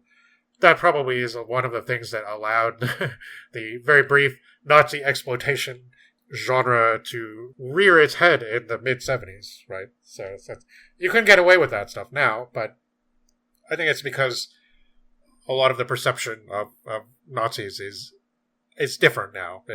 We don't really think about it the same way. I think the British, maybe because they were, because of the bombings and stuff like that, and because, like, you know, it felt very personal, and it was just like, ridicule your enemy is a good propaganda tactic, right? So, anyway, this is actually after World War II, though. This is something that happened in the 60s, I believe. It's kind of basing it on true events, but parodying it, I guess. But the songs are actually really good, and they have a lot of guests on them, like, you know, and Arthur Brown does some vocals, and man, that guy has a hell of a voice. I don't know if you've listened to any of the Crazy World of Arthur Brown or Kingdom Come stuff. Yeah, that stuff is really good. Yeah. Interesting personality. I actually saw him perform back in 2018, I think. So he's still got a hell of a voice. I remember I got really confused because when we did our episode on the Eye of Heaven, I was looking up stuff on Jim Mortimer, and I kept coming up with this guy who was touring with the Arthur Brown Band, like, now. And I was like, wait, is it the same guy? And I was like, the name is spelled the same and everything. Yeah. And I was like, no, it's a different guy. But still, but yes, and yeah, a lot of the songs are really cool. There's the Song of the Gremlins and The Right Stuff, a different version of Ejection, a lot of really catchy stuff. This is kind of the first time that Calvert really seemed to be at the front of things. So far, he's performed with Hawkwind on stage and maybe done a bit of sitting here and there, but he's basically going to rise to be if not the leader, because that's always kind of Dave Brock, the frontman of Hawkwind for quite a while. Not yet. Not for a few albums, actually, but it will happen soon enough. So this is kind of a sign of things to come. And it's a really cool album. I really recommend it a lot. It doesn't really sound like Hawkwind a lot of the time, but most of Hawkwind played on it, and along with a lot of other guys. So the Space Ritual Tour goes to some unusual places, including Belfast, which was very unusual at the time, and a prison. Somehow Doug Smith convinced the authorities that what the inmates needed was some anti-establishment space rock. So, but by the end of the tour, though, there's an article in Melody Maker, and the band seems frustrated, and they all express worries and annoyances. Turner wants to keep doing free gigs and is annoyed with their huge entourage and how now they really can't do the free gigs anymore because they have 24 people with them who all need to live, right? So Detmar says he's annoyed that they just tell him to, quote, make a space noise here, and there's a set idea of what that is, and he can't really seem to do anything else. Brock says he's out of ideas. The only one who seems enthusiastic is indeed Robert Calvert, and he expresses the need for discipline. And this is interesting because it does appear that discipline would creep into the sound over the coming years, coming to fruition fully with Calvert's maximal involvement in the band in the late 1970s, which is again interesting because Calvert himself was not a very disciplined person, and his mental breakdowns and other issues were a big thing for a lot of people at the time, although not everybody agrees on how he was treated and how it's a delicate subject, and we're definitely going to be getting into mental illness and stuff like that, and how it was perceived then, maybe, versus how it is now, and how people think about these things. But it's kind of sad. It's quite a story. We'll have to progress with the time here. So for now, we have still lots of unruly elements, and the first of these to leave is Dick Mick. And he doesn't get fired, apparently. He just decides that he's had enough and quits. So no more audio noise, generator noise, but Del Detmar can hold the fort pretty well with his synths. But let's talk about Space Ritual, alive in Liverpool and London. May 1973, the gigs, basically 2 gigs, make up this famous live album. And Nate, you've talked about it a lot already, but if you want to take over for a minute and just talk about how awesome this is, along with and versus maybe Doremi and the previous albums, and the awesome presentation and the ambience and all that is that it's involved with it. Yeah, so I mean, like I said, this is one of my favorite albums of all time of any genre. And I think what really elevates it from the previous 2 records is not only the songs are played faster and more intense, but they're interspersed with Calvert's poetry and the ambience that comes with him. And Sonic Attack in particular is just so intense, especially if you hear it in the right mindset. And the full set list of this, I would really recommend the double CD version that has the full 18-track version. And the last 3 tracks that are from a different take, I think, are slightly extraneous. I mean, it's cool that they're there, but they're not really an essential piece. But the 18 tracks from Earth Calling to You Shouldn't Do That is just such an amazing experience altogether. Oh, yeah. Pretty much everything from Doremi, aside from The Watcher, is on here, and a couple tracks from X in Search of Space, but nothing from the self-titled. So I'm not sure if they were not playing anything in the sets at that time. I know they played Silver Machine a couple times on tour, but it didn't make it on this record. No, they keep moving it off. They don't love that song the way the public does. But what does make it on the record is the B-side to Silver Machine, 7x7, and the version of 7x7 on here is awesome. It's just such a powerfully heavy track that's way better than the 45 version. Yeah, I love this album so much. The cover is cool, the gatefold, the liner notes, the artwork. It's just an amazing, amazing experience. Absolutely, yeah. So many environments where you can listen to this, that people like this album to the point where, like, it doesn't really matter what, quote, scene, quote, you're a part of or anything like that. You quote on Space Ritual. Yeah, there might be people who want to leave the room because of the weird noise and space poetry, but generally, people from all walks are going to vibe onto it eventually and be like, yeah, this is awesome. And, like, it's got such a feeling to it as a whole experience, even though it is heavily edited, and it is taken from 2 separate gigs, so it's not really a whole concert experience, but it feels like a whole. Again, it feels like a journey, and the Calvert recitations definitely add a lot to that. Yeah, absolutely. I will say, I'll bring this up when we get to Warrior, but I will say that whenever Michael Moorcock does spoken word parts, I wish it was Calvert. That just he's just so much more presence, right? Even if he's reading Moorcock's own stuff, right? It's like, yeah, Bob should do it. He's got the voice, he's got the theatrics. And the thing that people said about his particular mental state, it's not just theatrics. He really feels like he's inhabiting the roles of the thing that he's playing. Like, he's right there. And it's a really cathartic and powerful thing to experience, but it got so extreme that neither he nor anybody else could really handle it anymore, right? Like swinging swords around and stuff like that. And yeah. We'll get to some of the incidents later that were happening, but right now things are not really like that. It's not it's not too bad. I mean, people are just really attuned to it, right? And everybody talks about how incredible the experience of seeing the band is and how much Calvert is a part of that, even though he's not singing most of the songs. He's really doing some vocals here and there during the music, but generally, yeah, like mostly I think in Space Ritual on Brainstorm. I think he's doing a lot of the stuff that Nick Turner's not doing. Is him, I think. Generally, yeah, he's doing the in-between song poetry, and like the 10 Seconds of Forever is really awesome. Yeah. And that's all him, I believe. Yeah. Sonic Attack is, of course, very powerful. That's Moorcock written. And that's like really ominous. And oh man, I remember hearing that for the first time. I was like freaking out myself, you know, and I was just like, what? Wow, what the hell? That's amazing, right? I'm not going to imitate it. I'm not one of these people who, like, when people talk about Monty Python, just recites entire sketches. So I'm not going to do Sonic Attack on Chrononauts, even though it's tempting to try. You have to hear it, and you have to hear it with the accompaniment of all the noise, right? And also, that high voice in the background that's like repeating, "Do not panic. Yeah. Think only of yourself." Yeah. That's Lemmy. Yeah. I always thought it was somebody else. I even thought maybe it was Stacia or something like that, because it sounds kind of feminine, but it's Lemmy. And it's like, it's just, I don't know, it's just the way he was talking, right? It's like, he was kind of getting into it too, right? There's some incidents that happened around here with him and Calvert, but he was obviously really feeling this.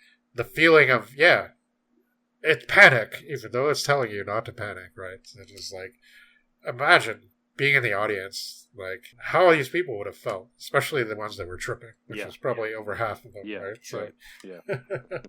Yeah, Orgone Accumulator is also cool. I'm not sure if they also played that one on the studio, like Born to Go, which are both 10-minute tracks. Oh, yeah, no, I'm not sure. I don't think so. Yeah. It's so funny because, yeah, they do have a lot of, like, non-album tracks. Yeah. And again, like, this is something you would see in a lot of later bands that release tons of, like, 7 inches and stuff. People want to collect the tracks, but also, like, eventually you want to release compilations that have a lot of these tracks on them. And Hawkwind sure has tons of compilations, right? It's just like so difficult to have all the tracks from them, right? Like even now in the digital age, you're like, well, where can I find this version? Like, where can I find a studio version of this? Like, well, you might have to wait like 15 years, but maybe they'll record one eventually. Yeah, but I don't believe I've heard a studio version of either Born to Go or Orgone Accumulator. Yeah. I think they only did them live. So Orgone Accumulator was covered by the band Pop Will Eat Itself. Yeah, I never really got into those guys too much, but it's kind of cool that they covered that. It's a weird song. It's kind of different in tone than a lot of the stuff on the album. It's got more of like it's kind of like bluesy. Yeah. Right, yeah. It's Joe Banks actually compared it to Green Onions, and I can kind of hear it. Yeah, you know, like yeah. It's like, oh yeah, Bob Calvert is singing that one, so that's him on vocals and that song. Yeah. This was also Space Ritual, their first to chart in the U.S. They were able to do a small tour of 10 dates, and the shows were well attended, and even though they faced lots of technical problems, they got horrendous reviews in the U.S.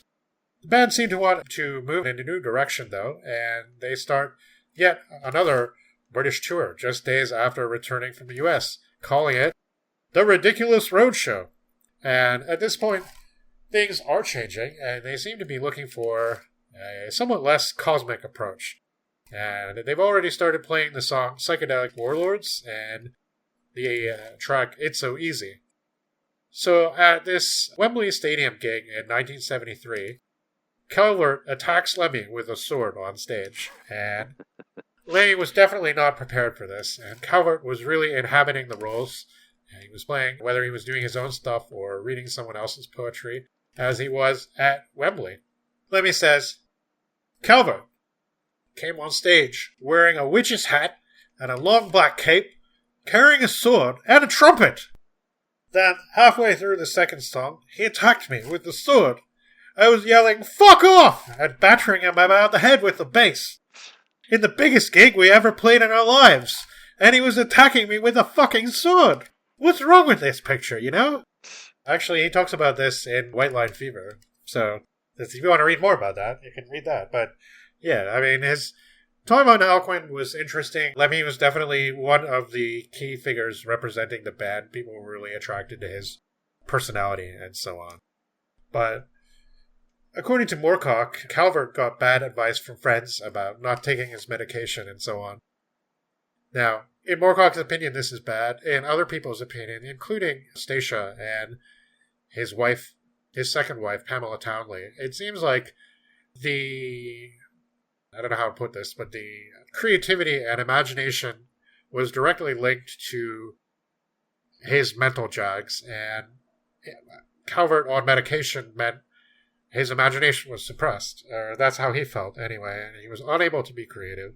And a lot of people who, I guess, have this kind of impulse and perhaps are victims of perceptual or mental instability feel the same way. They feel that straight society is trying to suppress them, and in a way that's true, because when they're on their manic phases, they can be impossible to deal with, impossible to be around, and society doesn't want to have to deal with them. And that's a shame, but it's difficult to know, and I feel sympathy for his bandmates.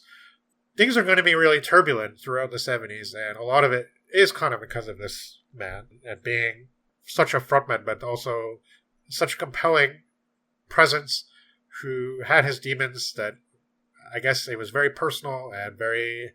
Pamela Townley said basically he needed a gentle environment. Being in Hawkwind was too much. It was like all the life of being on the road and all these crowds, and then when you're not with the crowds, there's nothing but silence all around you, and the voices that you keep hearing and the things that you want to inhabit, and when you read something, you become so obsessed with it that you become part of the text. You become a character, and you can't get out of it. It's impossible. Yeah, it's really something. So, and he did record a second album in 1974. It was called Lucky Leaf in the Longships. And yeah, I listened to that one. I don't like it as much as the first solo album. It's a bit more rock and roll parody almost. Like it feels very tongue in cheek, but there's not like the skits and stuff. There's some cool songs on it. The first song is Ship of Fools is that. It's this really heavy, almost Black Sabbath-y, it sounds really good. It's this awesome, heavy 70s rock song of the slow, ponderous type that only bands in the 70s could really do so well. Yeah. I didn't get a chance to listen to either of these records. I'll have to do that at some point. But I don't know. The retro bands just don't hit the same way as bands like Iron Claw or Granicus or Sir Lord Baltimore or whatever. I do think that both the Robert Calvert solo albums are actually better than the Michael Moorcock Deep Fix album. I don't know. Yeah. I'm not sure about that album. I can see why he only made one. Yeah.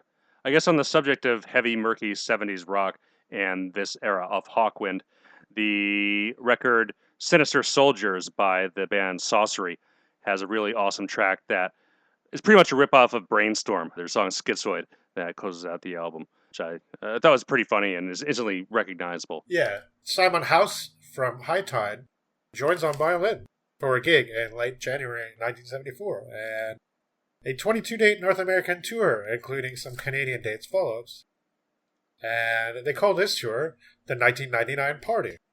They had the same U.S. management team as Ted Nugent, Aerosmith, and the New York Dolls. And one of their gigs was a benefit for Timothy Leary at Berkeley. He had been extradited from Afghanistan, and he was currently at Folsom Prison.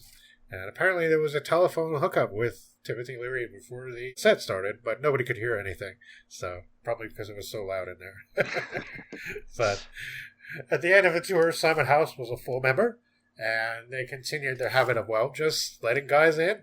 So, Simon King suffered a football injury, apparently. So he had to be replaced by Alan Powell for some shows. And when King came back, they didn't fire Powell. Instead, they just decided to play with two drummers. And, although Alan Powell remembers it differently and remembers Lemmy saying he appreciated it because it made it easier for him, maybe he just got tired of it because Lemmy apparently is on record as hating this, and he called it the Drum Empire. Yeah.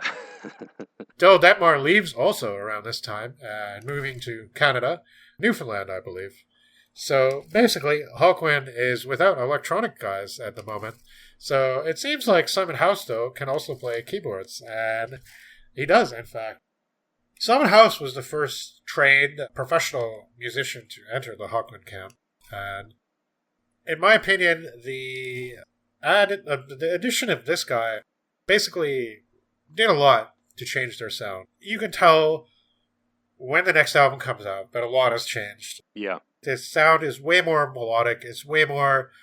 There's some orchestrations. There's they've actually almost entered the official English prog designation at this point. They're not quite there.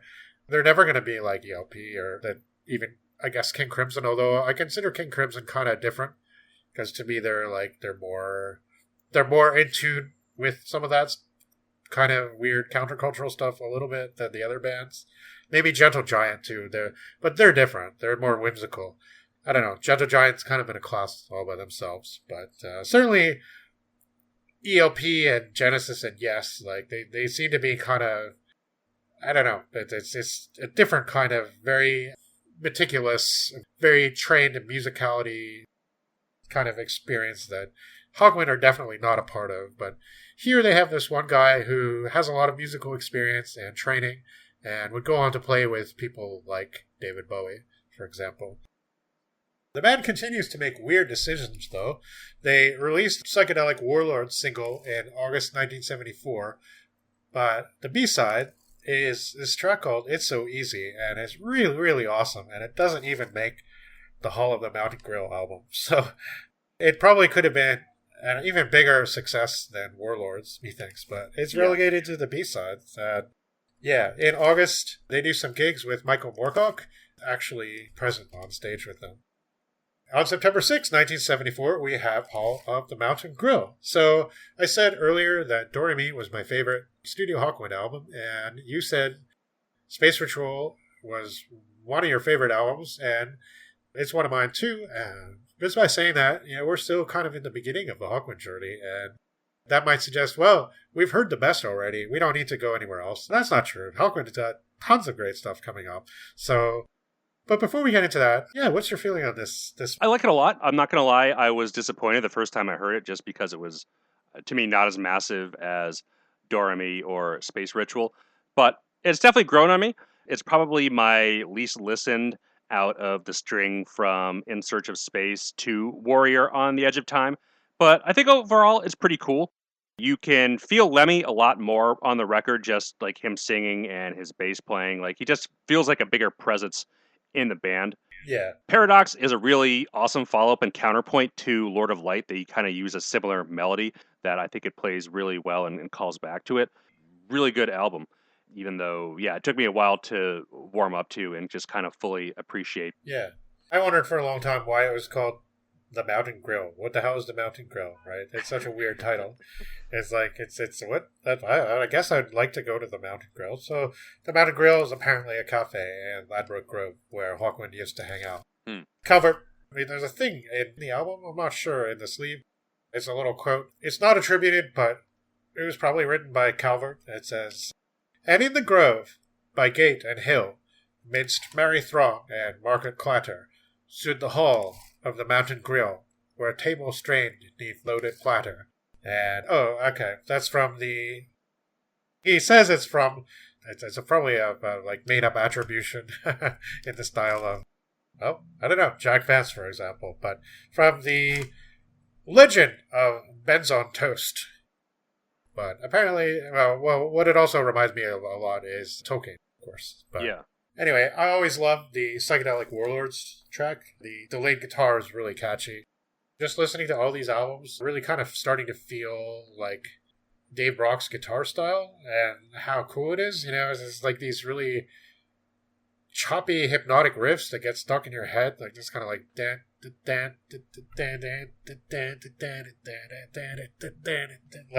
just this kind of a unique playing style for the time. I think it reminds me a little bit of Pete Townsend from The Who, but way more spacey, right?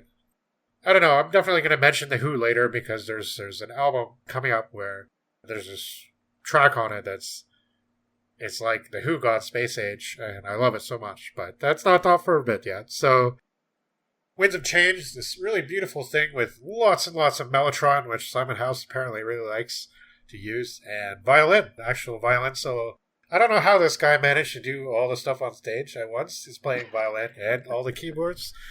If Geddy Lee can do bass and keyboards, why not, right? Sure. He's not playing the violin all the time. So, yeah, there's lots of Mellotron on this and the next album, definitely. And this has both Mellotron and real violin. And, I'm one of those people who, like, I'm going to make an enemy of all the prog rock fans, but I don't necessarily have a hard-on for the Mellotron. Like, I guess it's kind of a cool idea, but a lot of the time it sounds kind of reedy to me, like full orchestration. Like, you can tell it's not quite real, and it just, I don't know. I don't know. I always preferred the sound of, like, the Hammond organ, for example, which is not a synth, obviously. The Mellotron is more of a synthesizer, right? It's a specific way with tape, using tapes and so on. Yeah.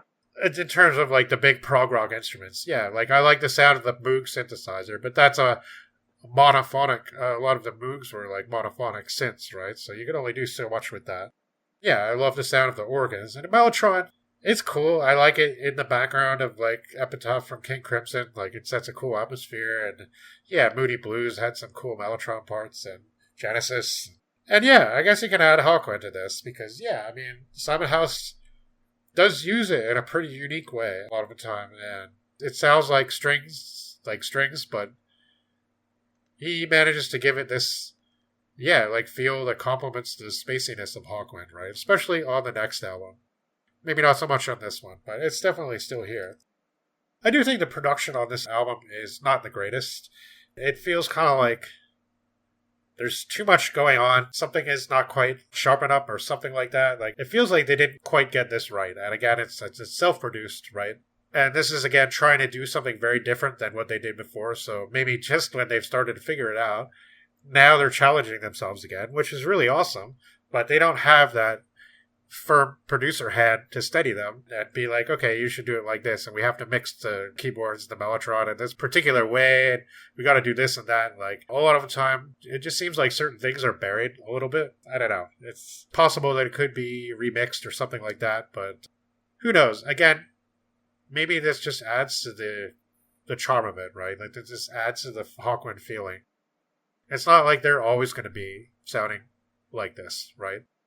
I don't know. It's not a big deal, but I do sometimes feel like this album doesn't pop like it could just because of the way it sounds. And yeah, but then we get D-Rider, which is this monster of a track. Very melancholic, but also, like, mystical sounding. And just, I think Nick Turner is actually playing an oboe. And it just sounds different, and it's very, very appropriate sounding. I love the sound of that. And I love his vocal melody, and it's just, like, really, really awesome. Paradox is also really cool. I really like the title instrumental, which is by House, but Del Detmar, who's still on his way out, does have a instrumental track on here, Goat Willow, and I think it's not great. It's sort of this kind of disjointed instrumental, I guess. I don't know. It's so easy. I mentioned before, it's really cool. It might even be the best track, actually, but that's a bonus track. It does have a bit of a 7x7 vibe, I think. And again, it's not even on the album, but one of my favorites is You Better Believe It. Really pushy, rocking song, awesome violin solo, and a guitar solo, I think, which is just, like, awesome. I remember listening to this track and just being like, that solo could go on forever. It's so good, right? So, on the following American tour, they had their equipment seized because of tax evasion, apparently. Yes, it was the IRS, not the narcs. And the coverage they got from this was quite extensive. At this time, they were, again, touring with a complement of 21 people, and I guess including the band, and again, that's quite a retinue, so you gotta handle all this somehow, and I guess some people would say they were cutting some corners. So in 1975, they cut a single for this song called Kings of Speed, and it's at least partially written and earlier performed by Moorcock at Deep Six. And it was released. It mentions the Jerry Cornelius books, which are an area of Michael Moorcock's lore that I have yet to get into, but it's actually the Moorcock I'm most curious about reading, along with the Warlord of the Air, Oswald Bastable books. The Jerry Cornelius is mentioned in the book, and interesting let-off in at least one of the Cornelius books, Hawkwind themselves are mentioned. So, again, there's got some back and forth tributing going on here. At this time, which was just early 1975, Melody Maker said, "Sounds like solid punk rock to me." And also elsewhere, there was a headline in the same magazine, "Hawkwind, punk masculinity." It is funny how these terms do change over time. I was just reading interviews with Angel Ripper from Sodom, and he was talking about how he only listens to hardcore, and what he means by hardcore is the other German hardcore bands like Destruction and Tormentor, the pre-creator band. Yeah. It's interesting to see that, too, because, Definitely. Now we have people who have trouble. They're like, what scene are Hawkwind a part of, right? Yeah, I mean, 1975 was before the Ramones' first LP came out, so, I mean, really the only thing that would be considered like proto-punk today out there is like the MC5, the Stooges, New York Dolls, that kind of stuff. Yeah. They get mentioned a lot as influences, too. Yeah. Especially Velvet Underground, right? Yeah. Velvet Underground, definitely, yeah. And interesting, the punk rock masculinity, right? I don't know. Now I feel like masculinity maybe has gotten a bit of a bad rep recently. Just as when you hear that, you kind of start to think, I don't know. There's some unfortunate connotations, but yeah, definitely. But that maybe shouldn't be there, but that's a whole different discussion. Right. The fact is, it does exist, so I don't know. It's but on the B side of Kings of Speed, we have Motorhead. That's a pretty significant number for all kinds of reasons, which I'm sure everybody can guess at. And we'll probably just talk about the first couple of Motorhead albums in a bit, but they're not here yet because Lemmy's still a band member. And from what I can tell, a lot of these single tracks were recorded. They did the single at a different studio before the album, right? It's like in 1972, they had Urban Gorilla, which I didn't mention, but that is one of the bonus tracks on Doremi, right? A totally different sounding song than anything on the album because it actually has Paul Rudolph and not Dave Rock playing guitar. It's like this garage rock song, right? And it just kind of, again, like this whole community aspect of Hawkwind. It's like, if nobody was keeping track of who's playing what, we'd never know, right? It's just like... It just seemed like the regular thing United Artists especially had them do was they would record the single, they would go on tour with the single, and then while they were on tour, the album would come out. The album was also often seemingly recorded after the single, and the single may or may not have been on the album. So it gets kind of confusing. Motorhead is not on Warrior. Right. But Kings of Speed is. Yeah, Kings of Speed is. Yeah. Simon King said, "We had to do a single to fulfill our record contract, and people kept saying to us, we had to have this, we have to have that. In the end, the band just didn't want to know." Yeah, I don't know, Kings of Speed, it's cool. It's just like rocket biker kind of song. It's got cool, the lyrics are cool and everything. Yeah, it's not my favorite Hawkwind song. But Motorhead's a much better song. Yeah. The version that is on the single, especially where the saxophone solo comes in, I think is pretty fun. And I hate the cowbell. It's like, that's not how you should use a cowbell. Yeah. It's not. I know that there's that dumb Saturday Night Live sketch that's always going on about the cowbell. It's not, how you use a cowbell is in that weird part in like Samael's, wherever that song is on Worship Him, where they just stop playing, and then there's this cowbell that goes like, bum, bum, bum. And I just come back in. But that punk rock ethos might be affecting the band in other ways too. And Brock is really exhausted with touring and treats it, in the words of Alan Jones, like a military campaign. And he's worried about the band's apparent success and also thinks they might have reached their apex. Nick Turner was similarly troubled. There was a lot of comparison internally and externally with Pink Floyd and their audience. And Pink Floyd was definitely a, quote, middle-class band, and their audience could sit there comfortably, but Hawkwind was riotous and weird, and was supposed to get people moving and tripping. And Brock said in an interview, quote, "Ours is a working-class audience, and we want to keep tickets as cheap as we can. We want to get close to the audience." This wasn't all just talk either, and things came to a head at a gig at the Roundhouse in London when over 1,000 people showed up and were unable to get in, and tried to set fire to the side entrance of the venue. And the band cancelled the rest of their British tour. They'd been on the road at that point for well over a year, so still taking time to record singles and so on. So after that, it's time to record the new album. And this is at Rockfield Studios, a new place for them. And they have only 3.5 days to record this fairly grand, ambitious production. And it is Warrior on the Edge of Time.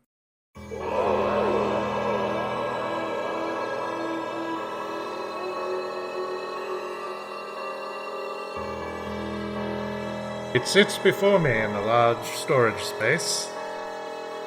It's fat, squat, ruddy as a sunburnt Englishman, and he puffs upon a huge black cigar. Least of the pernicious clouds of foul exudations which emanate from his presence. Though his appearance is most monstrous, his suit is immaculate. Who the hell are you? I bark.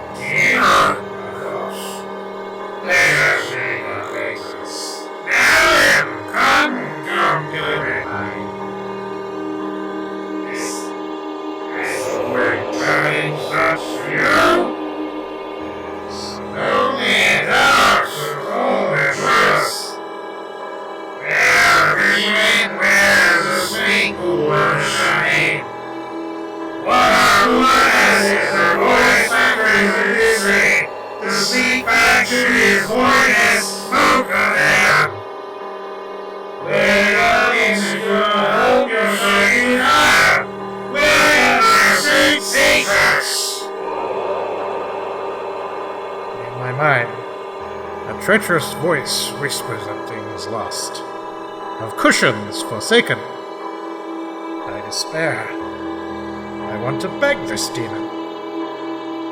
The treacherous voice wheedles. He can return you to the straight and narrow. No evil judgments will be placed upon you. No. I know the reasons the Lords of Light on that desolate plain gifted me. I raise my hands and speak a sacred word. In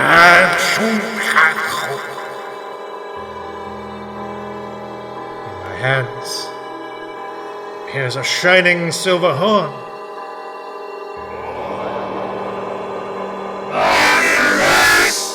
Bellows my little intruder.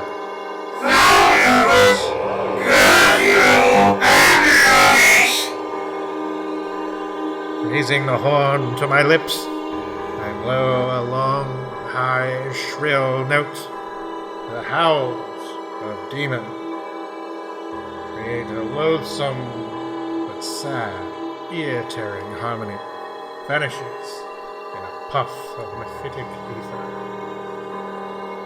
Smiling to myself, I light my pipe once again, gazing through my portal, greeting upon the void. Once again, we have a new album, Warrior on the Edge of Time, and once again, the tour starts before the album comes out. So we'll start with you again. What do you feel about this album? Yeah, I like this album so much more than Hall of the Mountain Grill. This is an awesome, awesome album. Assault and Battery into Golden Void, like, what an incredible track. And Magnu is another really, really powerful song that introduces these Eastern-sounding riffs that they'll revisit a couple times, but I think this is definitely their strongest iteration of it. There is a really funny quote from Lemmy interview from one of those Hard and Heavy tapes where he talks about Moorcock reading his stuff on stage and all that, and he impersonates him. And I don't know, you kind of have to see it. Lemmy it's a really funny person, and he has so many hilarious anecdotes, just as having a lifelong career starting in these local rock and roll bands to like roadieing for Hendrix to all this crazy stuff in Hawkwind and then all the crazy stuff in Motorhead. And yeah, his stories meeting pretty much everybody in the rock and roll industry. I could listen to him speak for days. But yeah, no, this is a fantastic album. I probably like it more than In Search of Space, not quite as much as Doremi. Real classic for a reason. Yeah, I'm right with you. It might be my second favorite after Doremi. If Hall seemed a little tentative, this album is a lot less so. And Simon House is really all over this thing, doing everything he can to spice it up. And the band does make interesting and decent use of the second percussionist, too. Yeah, Assault on Battery is really awesome. It's this great way to start with this captivating bass riff and this like kind of choral sounding synth. Turner is just really taking on that flute, and it's sounding really good now. I don't really have complaints. A lot of it might be because of all the echo and reverb on it, but it sounds so cosmic and great. It segues right into the Golden Void without a pause, and this I always do have to cringe slightly at this really, really high mellotron note that starts the song, and it's this like piercing, wailing mellotron note, and they're obviously doing it on purpose, right? And it's like so high pitched, and just like, ow, you got your headphones on, that's gonna hurt a little bit, right? And this is again maybe just this kind of indication that they're still self-producing, right? And it's just, they're not giving this a ton of finesse, necessarily. But then neither were a lot of the krautrock bands and stuff like that from this time and earlier, right? They're just, a lot of a DIY attitude is sticking with them. And again, like, getting back to that weird segue I made of how do you compare the images of, like, Hawkwind and Kiss? I think Kiss feels like it's very manufactured. Whereas with these guys, it's all from the heart, and they're all just doing it like on their own, and everything they do is by themselves. And yeah, they have guys helping them out because they're all part of the Hawklords community, right? So they're all part of the Hawkwind community. They're doing the thing. Some people come and go. Not everybody always gets along, but like it's just them. This album, they're really absorbing the Moorcock mythos full tilt, pretty much, right? Bob Calvert's not around for this album. Nor was he around for the last one. So basically, these two are a break between the In Search of Space to Space Ritual era. And then we get these two albums in the middle. And then coming up next is the Robert Calvert fronting Hawkwind era, right? This is kind of the in-between period. And this is definitely the stronger of the two albums.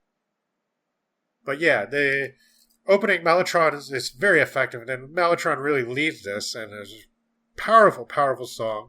Again, Turner's really awesome, and the vocals. Maybe Dave Brock's not the most perfect vocalist, but he can really have a lot of passion to his voice, and he's really loud and potent and emotional. Again, Moorcock's spoken word parts, it's kind of cool, but yeah, I don't know. I like Calvert's presence better. I don't even know, like I'm not even paying attention that much to what Moorcock is saying. Yeah, Lemmy's impersonation again is really, really funny. Yeah, I mean, they add to the atmosphere, but the most violent part, which is like standing at the edge, I think, that's the most intense spoken word piece, and that's Nick Turner doing that. And he has a little bit more of a theatrical presence, too. In the interview in Days in the Underground, Moorcock says he was rushing through his parts because he wanted to go see a movie. And he was kind of just like, I don't know. He was part of the Hawkwind community too, but he wasn't full on, I don't think. Like, he's kind of sometimes, yeah, like, okay, well, if you're not really going to be in the zone to record it, maybe they should get somebody else to do it, right? Like, just, I don't know. It's fine. It's what it is. And yeah, there's a lot of like cool soundscapes in the background. They're really taking use of Alan Powell and his percussion. I haven't really talked about it too much, but basically at the beginning, they had Powell was talking about how, like, the band didn't want to do any rehearsals. And, he was, like, this professional music guy. And can we run through some tracks? And Dave Brock's like, no, don't worry about it. We're not musicians. You'll figure it out. Like, so they just had him set up his drum kit on stage right next to Lemmy. And then Simon King's already there. And I was like, well, okay, do I play rock drums? I know. I'll pull out some kungas and tablas and stuff, and I can play those. So that's what he did. And that's just kind of like, he kind of was involved in the songwriting too. And there's this piece on the album, Opalooka, that is basically led by him and cool synth whooshes from House, who's now like not doing the melodic stuff and is almost like more like the Del Detmark stuff. And Opalooka is awesome. It's like not melodic at all, but it's got this really cool bass, apparently not played by Lemmy because he'd fallen asleep or passed out or something like that, so Dave Rock was playing the bass. It's just really cool, and that, more than anything else, since you shouldn't do that, that reminds me of krautrock. Like, just it has this, again, it's the beat, like, bump, bump, bump, bump, bump, bump, bump, bump, that Hawkwind always does, but just the way the bass is there, and the fact that the percussion is now, sounds more like, yeah, like congas or something like that. Like, it's not the rock drum kit anymore. And you get all these synth noises in the background. It's such an atmosphere. And I don't know, it's kind of one of these things, like a weird comparison, but Albatross from the really early Fleetwood Mac days, like when they were a blues band, they have this instrumental called Albatross. And it's like not even 3.5 minutes long, right? And you just listen to Albatross and you feel like it could go on forever. And you're like, why doesn't it go on forever, right? And same thing when I hear Opa Loca, I'm like, it's a bit longer than that. It's maybe like 4 minutes and change or something. But like, yeah, they could ride that for like 10 minutes like Can or something like that. It would be amazing. Definitely. Yeah. And then we get The Demented Man, which is really beautiful acoustic piece with, again, like choral sounding synths. Really beautiful lyrics. Kind of call to mind, yeah, like the lyrics, like this is about this old man, I guess, who's like, he has all these people around him and they don't know where is he going to turn next and what's he going to do, and they're all ready to help him out, but he's like slowly losing his mind. And I don't know, but even though Calvert's not in the band at this time, just kind of makes me feel, are they talking about somebody specific? I don't know. Really beautiful composition, and actually music is one of these things that can really affect me, and sometimes, just like what happened to sometimes in my early 20s, you know, I can sit there and listen to a piece of music and my eyes will start to water and my nose will start to prickle and stuff like that. And I'll just say, like, this is really beautiful. The Demented Man is the first, I don't know, like, Hawkwind has a lot of great songs. That piece is just, there's something special about it. It's something just, it's just so beautiful. Yeah, from that we go into the huge heaviness of Magnu, which is just like incredibly dark and crunchy and heavy, and it just starts to get noisier and noisier as it goes, and it starts out like this, I don't know, it sounds like a motorbike or something like that. It's got this like Terminator, Mad Max kind of feeling to it, where you picture this like warrior in a post-atomic wasteland kind of, right?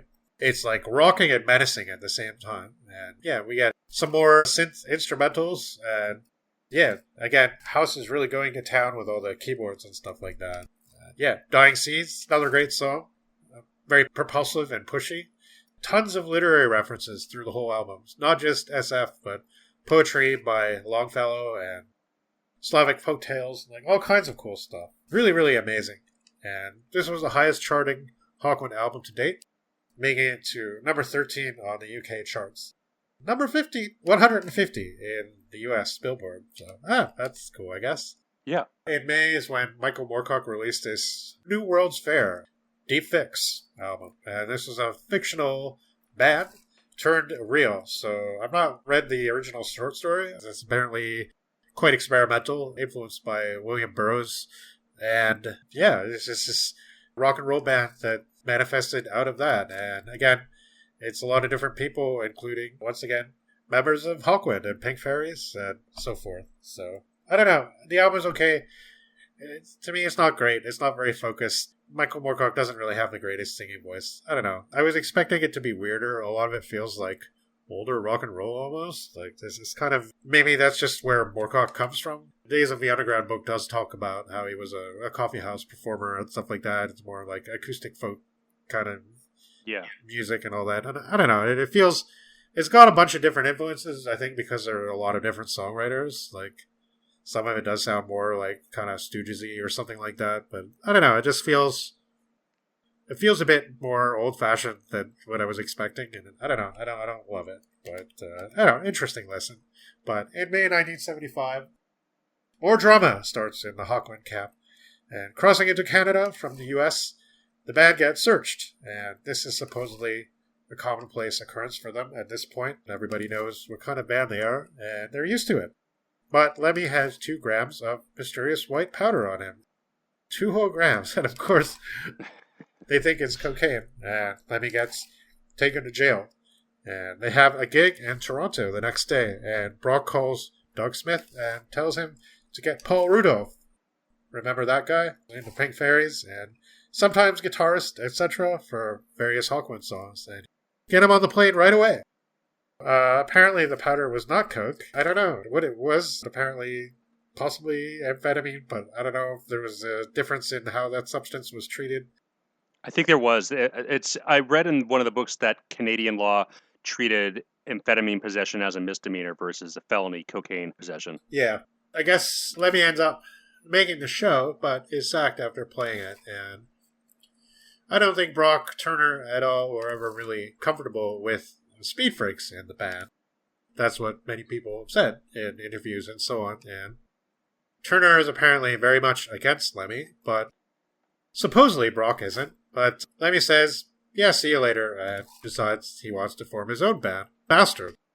Later, Motorhead.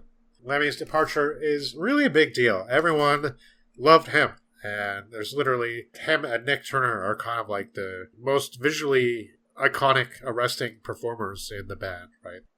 Aside from Calvert, who's not really full on yet in the band. So, I mean, he's there, but he's kind of a lot of the time on the sidelines, and he hasn't been on the last couple of albums, so. There's literally no time, though, to angst about it. As soon as they're back from North America, it's a full-scale European tour with Magma, Gong, Man, and Henry Cow. What an amazing lineup that would be. Like, and I don't know, I guess if you question your prog status of Hawkwind, I guess you could point to that and be like, yeah, sure. I mean, but those are kind of like, I don't know, those are definitely more out there bands. Like Henry Cow were really into the anarchist, like leftist kind of stuff, right? And Magma were, well, just Magma, right? That is incomparable. Gong were really far out there. And Man were just this really cool Welsh band. I guess they're kind of like a little more on the hard rock side of things. Really good band, though. And in August, there's a UK show, which marks the last appearance of Stacia. And also, the return of Robert Calvert, who is apparently back in fine form and a really commanding presence, making himself felt. Definitely a lot of major changes within the band in a very short amount of time. Yeah, definitely. Their management also changes around this time, and they get the same management that looks after Mark Bolan and T-Rex. Might have just been Mark Bolan at this point. I think T-Rex had already kind of split up. They were associated with Pink Floyd as well, and that's how they got David Gilmour involved. And now, Bob Calvert's the lead, and Paul Rudolph, a multi-instrumentalist of some talent, is on bass. So they leave United Artists as well and sign to the Charisma label. Rudolph brings more overtly melodic, clean bass playing to Hawkwind. He and Calvert seem to get on really well. So we're approaching the time of Astounding Sounds, Amazing Music. And this is a decent album, but maybe not as good to me as what comes next or before. And it feels a little restrained and safe, maybe. But it definitely has its moments. The same year, The Time of the Hawklord book is released. So we talked about this a little before. Michael Moorcock is given cover billing, but really the book is by Michael Butterworth. It was published in the UK and North America, and also in a Spanish translated edition. And it is incredibly weird. So the band are fictionalized Hawkwind, combating the forces of Major Mephis and the Death Generator at the Earth's core in a post-apocalyptic England. And all sorts of characters appear from all sorts of different things, including Michael Moorcock's Eternal Champion. Robert Calvert is a projection from the present day in some kind of sanatorium, being projected into the future. There's mention of real music that was popular at the time, like Yes and Elton John, and 10cc, which is supposedly like these are the enemy music, and it's the death music that Hawkwind has to combat. Yeah, the sequel is even more surreal, set 150 years later in the future, and it has the descendants of the band, still kind of known as the Hawklords, but now called the Complete Orgasm Band, and they must defeat the Red Queen. And there's more death music like Queen's Bohemian Rhapsody and Nights in White Satin from the Moody Blues. Apparently Dave Brock was actually a fan of the Moody Blues, so I'm guessing this was the writer Michael Butterworth inserting his own opinions into this. The third book was to be called The Ledge of Darkness, and I believe that's where I first heard of this, because The publisher Star Books rejected it in the 70s, and it wasn't published till 1994 as a graphic novel as part of some kind of Hawkwind box set, and I believe that's where I heard about it on that radio show. And that DJ was really excited about this, and he read part of the text, and I remember hearing about all the crazy synths and stuff they were using, which is really funny because, like, I'm like, who is this band? What is he talking about? That sounds wild, right? Anyway, Michael Butterworth was actually an occasional contributor to New Worlds, and he has a few credits to his name. I know him most as the guy who novelized most, if not all, of the second season of Space 1999. Second season of Space 1999 is somewhat maligned. The whole show is somewhat maligned, but interestingly, it's a high-budget 1970s British science fiction show, so it's kind of a contrast to, let's say, Doctor Who and Blake 7, which did not have a high budget. In contrast to them, Space 1999 actually, I guess, looks really good. But the scripts maybe sometimes could use some work, and it is kind of slow-paced, and the second season they tried to add a lot more action and sexiness to it in an effort to sell it to the American market. Apparently, Freddie Freiberger, who worked on the last season of original Star Trek, was involved, and the efforts did not work at all, and most fans don't like the second season very much. I think it has its appealing characteristics, but yeah, sometimes it can be a bit of a hard watch, I guess. First season is actually quite in line with a lot of the Hawkwind mystique, I guess, in the sense that it's like, it feels like the wonder of outer space, but it's also kind of scary and bleak a little bit, and like there's a lot of isolation, and the moon is blown out of orbit by exploding nuclear waste, and the survivors have to kind of try and keep going on their moon base, and they can fly off in their little Ewo craft to these planets that they visit and stuff like that. It's an interesting watch. It's not for everybody. Like I said, it's very slow and kind of weirdly scripted at times, but Martin Landau is the lead, and they have interesting guest appearances from Peter Cushing and Christopher Lee and Brian Blessed, Patrick Troughton, Joan Collins, all kinds of interesting British guest stars. So, don't know too much about Butterworth's other stuff, but Time of the Hawklords at the time got some reviews. Most of them were, as you can guess, pretty disparaging, but even our old friend Brian Aldous had something to say about it, which is kind of the effect that if I was a member of Hawkwind, I might be slightly embarrassed.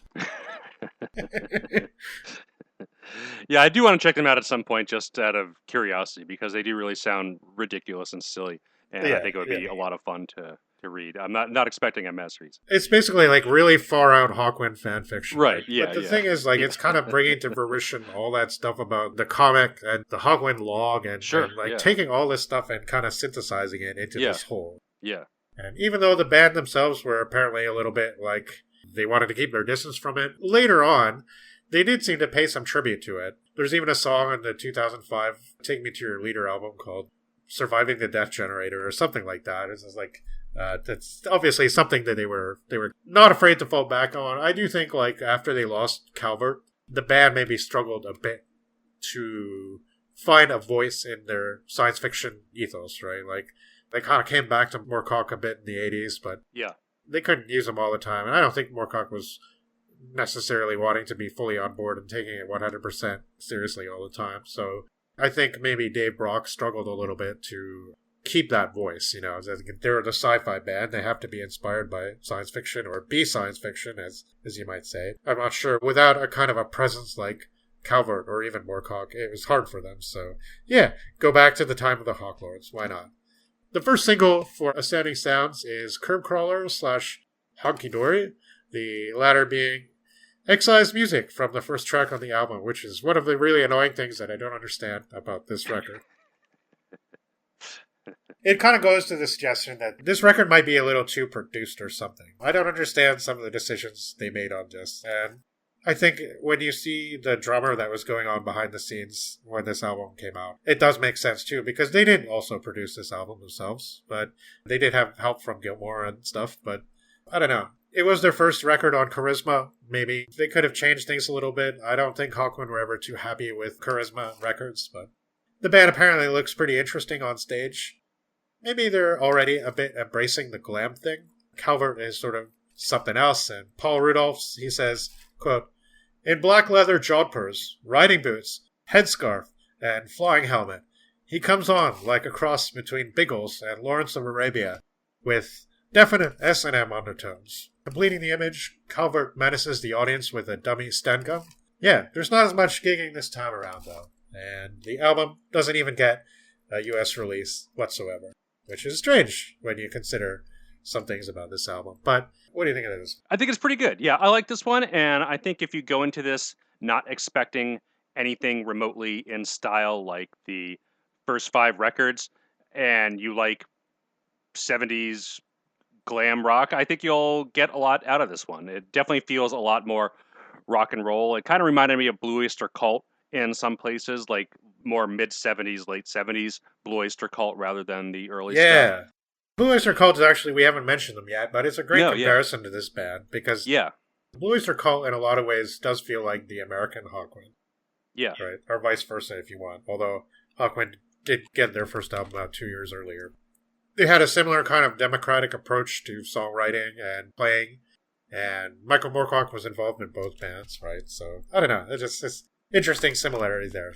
Yeah, definitely. The book say it was more of like a total band effort, but I think what really happened is kind of everybody did their own thing, so it does feel a little disjointed, and like this one song is doing this thing and another song is doing something different. Yeah. It doesn't feel nearly as cohesive as the previous 4 records, and even though the first one gets like really loose and jammy, I think it also feels more coherent than this one does, even though the individual pieces I think are all really cool. There's really nothing on here that I dislike. Yeah. City of Lagoons in particular I think is a pretty awesome song that reminds me a lot of Pink Floyd, and reading the stuff for that is an Alan Powell quote where he basically says that it was pretty much a homage to Pink Floyd, and that it was basically the closest that Hawkwind ever sounded to Floyd. But that track was pretty much all him, and he says Dave didn't like it at all. And that this was less Dave telling everybody else what to do and more of everybody else kind of working their stuff in on individual tracks. Yeah. Yeah. Curb Crawler, I don't know.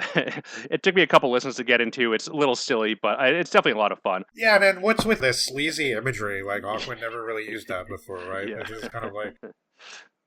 I don't know. Again, I think it's just part of Calvert living out some kind of fantasy. It's like this car-driving smooth maniac and, like, got these awesome wheels and wants to pick up girls and stuff, but... Yeah. It's just like, apparently couldn't actually drive, so, it's just sort of one of these things where it's just, why not? It's rock and roll, right? Yeah. And that one does feel definitely very 70s glam rock to it, and the backing vocals, and I don't know. It's a fun album. It's definitely poppy and radio friendly, which is again surprising that it didn't chart at all. Like this was a pretty big commercial flop for the band. I guess the fans who wanted more in the vein of experimentation and out there spacey stuff probably felt let down and disappointed by this one, because I'm sure they felt like they were going for that more commercial radio hit type sound. Right. We could possibly say that this is experimental, though, because every track is different, true. right? Yeah. It's just really interesting, though, because it shows that actually, and again, this is like one of these things that probably some of the music press didn't really understand. Hawkwind had their roots fan base, and they had people who were discovering them because of certain connections, right? With the counterculture, with the zines, and with weird radio programs and stuff like that, even back then, right? And those people weren't interested in Hawkwind becoming more commercial. And it's like, if they were a new band just bursting onto the scene, I don't know, maybe the album would have done okay. Maybe it would have done better. Who knows, right? But they're not interested in having a label dictate their sound. And at this point, there's a lot of internal struggling between different personalities and what we should do. And Calvert's running the lyrical kind of like presentation end of things. But elsewhere, all the different guys in the band, Rudolph and Powell and Brock and all these guys, maybe even Gilmore a little bit, even though he's not a band member, apparently, according to Alan Powell, he had quite an influence on the album. So, I don't know. It just seems like the weird thing is, even though it sounds like they're pushing in different directions, there's also this weird thing, like, it sounds like maybe the band members thought that the pushing in different directions happened more than it actually did. Like, I don't know how to explain this exactly, but there's an interview with Powell where he talks about how Brock didn't like the fact that he was being shut out a little bit I guess, even though he always let other people write songs. So I don't know what was different here, but also Calvert didn't like the funk soul influences that were not really strong on this. But you can hear them, especially in the aubergine that ate Rangoon, right? Yeah. Calvert named the instrumentals, so it's probably like, oh, he was pissed off that this song was funky, so he named it something really goofy, right? I don't know. The thing is, the album's not that funky. Like you hear about Ritchie Blackmore being pissed off that Deep Purple was going that way, right? And that is just 1974, 1975, 1976. A lot of bands went that way. Like, all these British hard rock bands. Deep Purple, Budgie got a hell of a lot funkier. Deep Purple got funkier on the Mark III lineup, right? And Come Taste the Band. Right. Ritchie Blackmore didn't like that, so that's why he left. He's like, it's okay to play blues, but funk is a step too far. Bob Calvert was also not feeling the funk, but to me, it's not that strong on this, and it also feels like, yeah, okay, it feels like there's some Bowie influence creeping in here, and yeah, like, Bowie had just gotten really funky with Young Americans and Station to Station, right? I don't know how big of a fan of Bowie you are, but if we ever did another music podcast, he might be a guy to cover, but we'd be here even longer. No, I do like Bowie quite a bit, and yeah, Curb Crawler is one of those moments that do remind me of Bowie. Yeah, for sure. The album is cool. There's an interesting variety. Definitely a cleaner sound.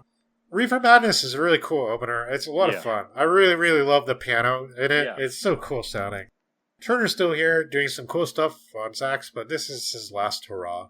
But the frustrating thing about Reefer Madness, again, is that Hunky Dory is basically like a continuation of Reefer Madness. That's not even part of the song. And it's like just this B-side of this single, like this throwaway thing. And I'm just kind of thinking, well, why not just keep Reefer Madness going and make it longer, right? Like, what's the problem here exactly? Like, why would you do this? It doesn't make sense, right? And it's like too much cutting up and editing or something like that. And it's just, Reefer Madness ends very abruptly, and I just kind of feel like, yeah, if it just continued with Hunky Dory, like, even yesterday, I listened to the 2 tracks, like, I put them on a playlist, and I just had them back to back, and there was no pause between them, and I was like, yeah, that's the way it's supposed to sound, right? That's just, I don't know. It's Hunky Dory, not Hunky Dory, Honky Dorky. Yeah, okay. That's a Bowie reference right there, too, right? Yeah. Yeah, I mean, it's just like, why would they do this? And then, okay, so then we got Steppenwolf. That's almost the best song on the album. Almost my favorite. But the riff is really awesome. It's like this almost mutated, like, Smoke on the Water riff, but it's like all dark and mysterious sounding. I love it a lot. The vocals are this, like, really monotonous but catchy kind of thing. But, yeah, it's a bit too long at, like, 9 minutes. I don't know. It doesn't really need to be that long. Maybe, like, the thing is, like, Hawkwind is getting very vocal-oriented now, and whereas, like, 9 minutes works great for Time We Left This World Today, or Brainstorm. I'm not sure about this. Like, it's so much like, I am the mad wolf. I am the wolf man. I really like it, but I think it's just 9 minutes. Like, it's really long. So, but yeah, we got City of Lagoons, which is a really cool instrumental, kind of relaxing and chill. Really, really awesome bass. Just sounds so slinky and cool. And Rudolph is playing guitar on this. Brock's not even playing. Same with Aubergine that ate Rangoon. Brock is not playing on this. It's probably the weirdest track on the album. Really kind of experimental and funky, but also really funny. You know, it puts a smile on your face. Maybe, yeah, again, a bit of Bowie, like Station to Station influence showing up here. And again, Curb Crawler, mainstays of the album. It's very simple, driving, almost punky, but still kind of spaced out. There's some double kick drum rolls, which is really cool. I like hearing that. It's instead of like, it's not like steady double bass like in Judas Priest, Exciter, or Motorhead's Overkill or something, but it's like rolling on the bass pedals. It sounds really cool. Cadu Flyer is this Eastern influence, and Nick Turner is finally doing some more vocals again. It's a cool track, but it sort of wanders off somewhere, and Dave Rock takes over on the vocals, and I don't know. Yeah, it's like halfway through, it loses some steam. I don't know. It's weird. It's like, again, it feels like there's people getting angry and annoyed with each other during this recording. So you can kind of start to feel it. And, you know, it's interesting when you read about, like, bands that are in these situations, and then you listen to the recordings, especially live recordings sometimes, and you can really hear it. Like, I mentioned Deep Purple. If you listen to live recordings from Deep Purple in, like, 1974, you really feel like, yeah, maybe these guys don't like each other. Like, they're kind of riding over each other, and Glenn Hughes is doing this weird soul gospel thing, and nobody else likes it, right? This is like, what's going on with this band, right? They're playing a lot of the songs really fast and intense, but it's like, there's negativity in the band, right? There's this kind of feeling like the intensity comes from a place of annoyance and aggravation. So I know what that feels like because I was in a band that broke up in circumstances that were a bit like that. And yeah, when I wanted to play really hard and heavy, I was pissed off, and that's why I wanted to play like that. So it's just like, there's definitely a bit of that going on in this album. Not so much the hard and heavy, but just the feeling like how Dave Brock takes over Kaido Flyer right in the middle of it, right? It's like, why can't this be Nick Turner's song? It's because Dave Brock feels left out, and he's annoyed that he hasn't been playing guitar on this album, and he hasn't been singing, and yeah. I don't know. Better luck next time, I guess. Like, overall is my feeling. I mean, it is a fun album. I really like Reefer Madness, and I almost love Steppenwolf. City of Lagoons is cool, like you said. The rest of the album has its moments. Despite the effort to clean and sophisticate things up, and there's some questionable ad choices for Curb Crawler, and I don't know. The album barely makes a splash. And maybe Charisma didn't really know what to do with them. It's their worst seller since the debut. Did you get a look at the insert for this one, though? Discogs is really good about having everything scanned of the original liner notes and packaging and all that stuff. Okay. Which is nice because the records themselves can be a little pricey. Right. But yeah, looking at it now, it definitely mimics the ads for, we would see in an issue of probably more Astounding due to the graphic design being closer to 40s, 50s. Well, I guess Amazing was doing stuff at the 40s and 50s too, but stuff we looked at was more right in the 1920s. So that's what I wanted to bring up this because the album is called Astounding Sound, Amazing Music, right? Right. We can't leave this alone because we spent a lot of time talking about this.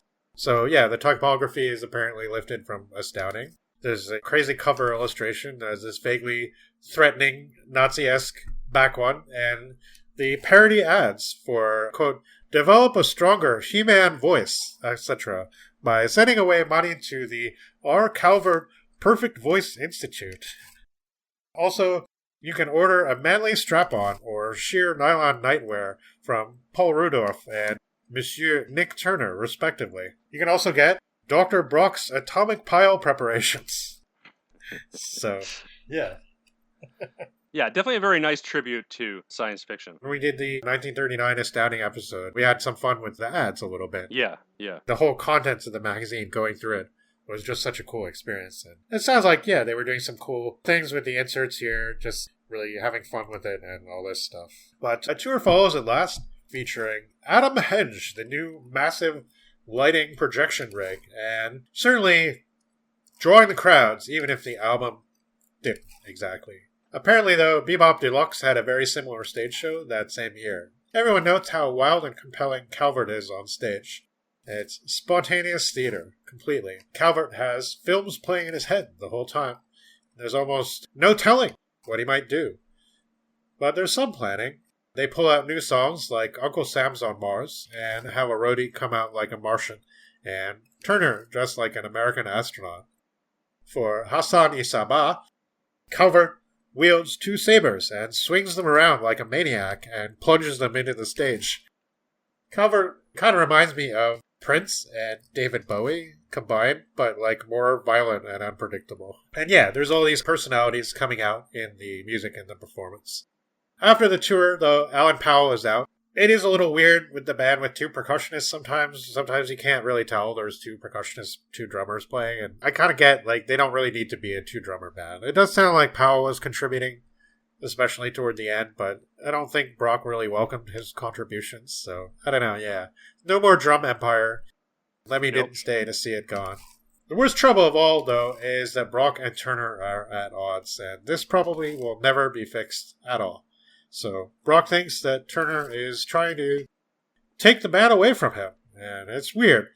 Brock is barely on Astounding Sounds anyway. Brock effectively just kicked Turner out.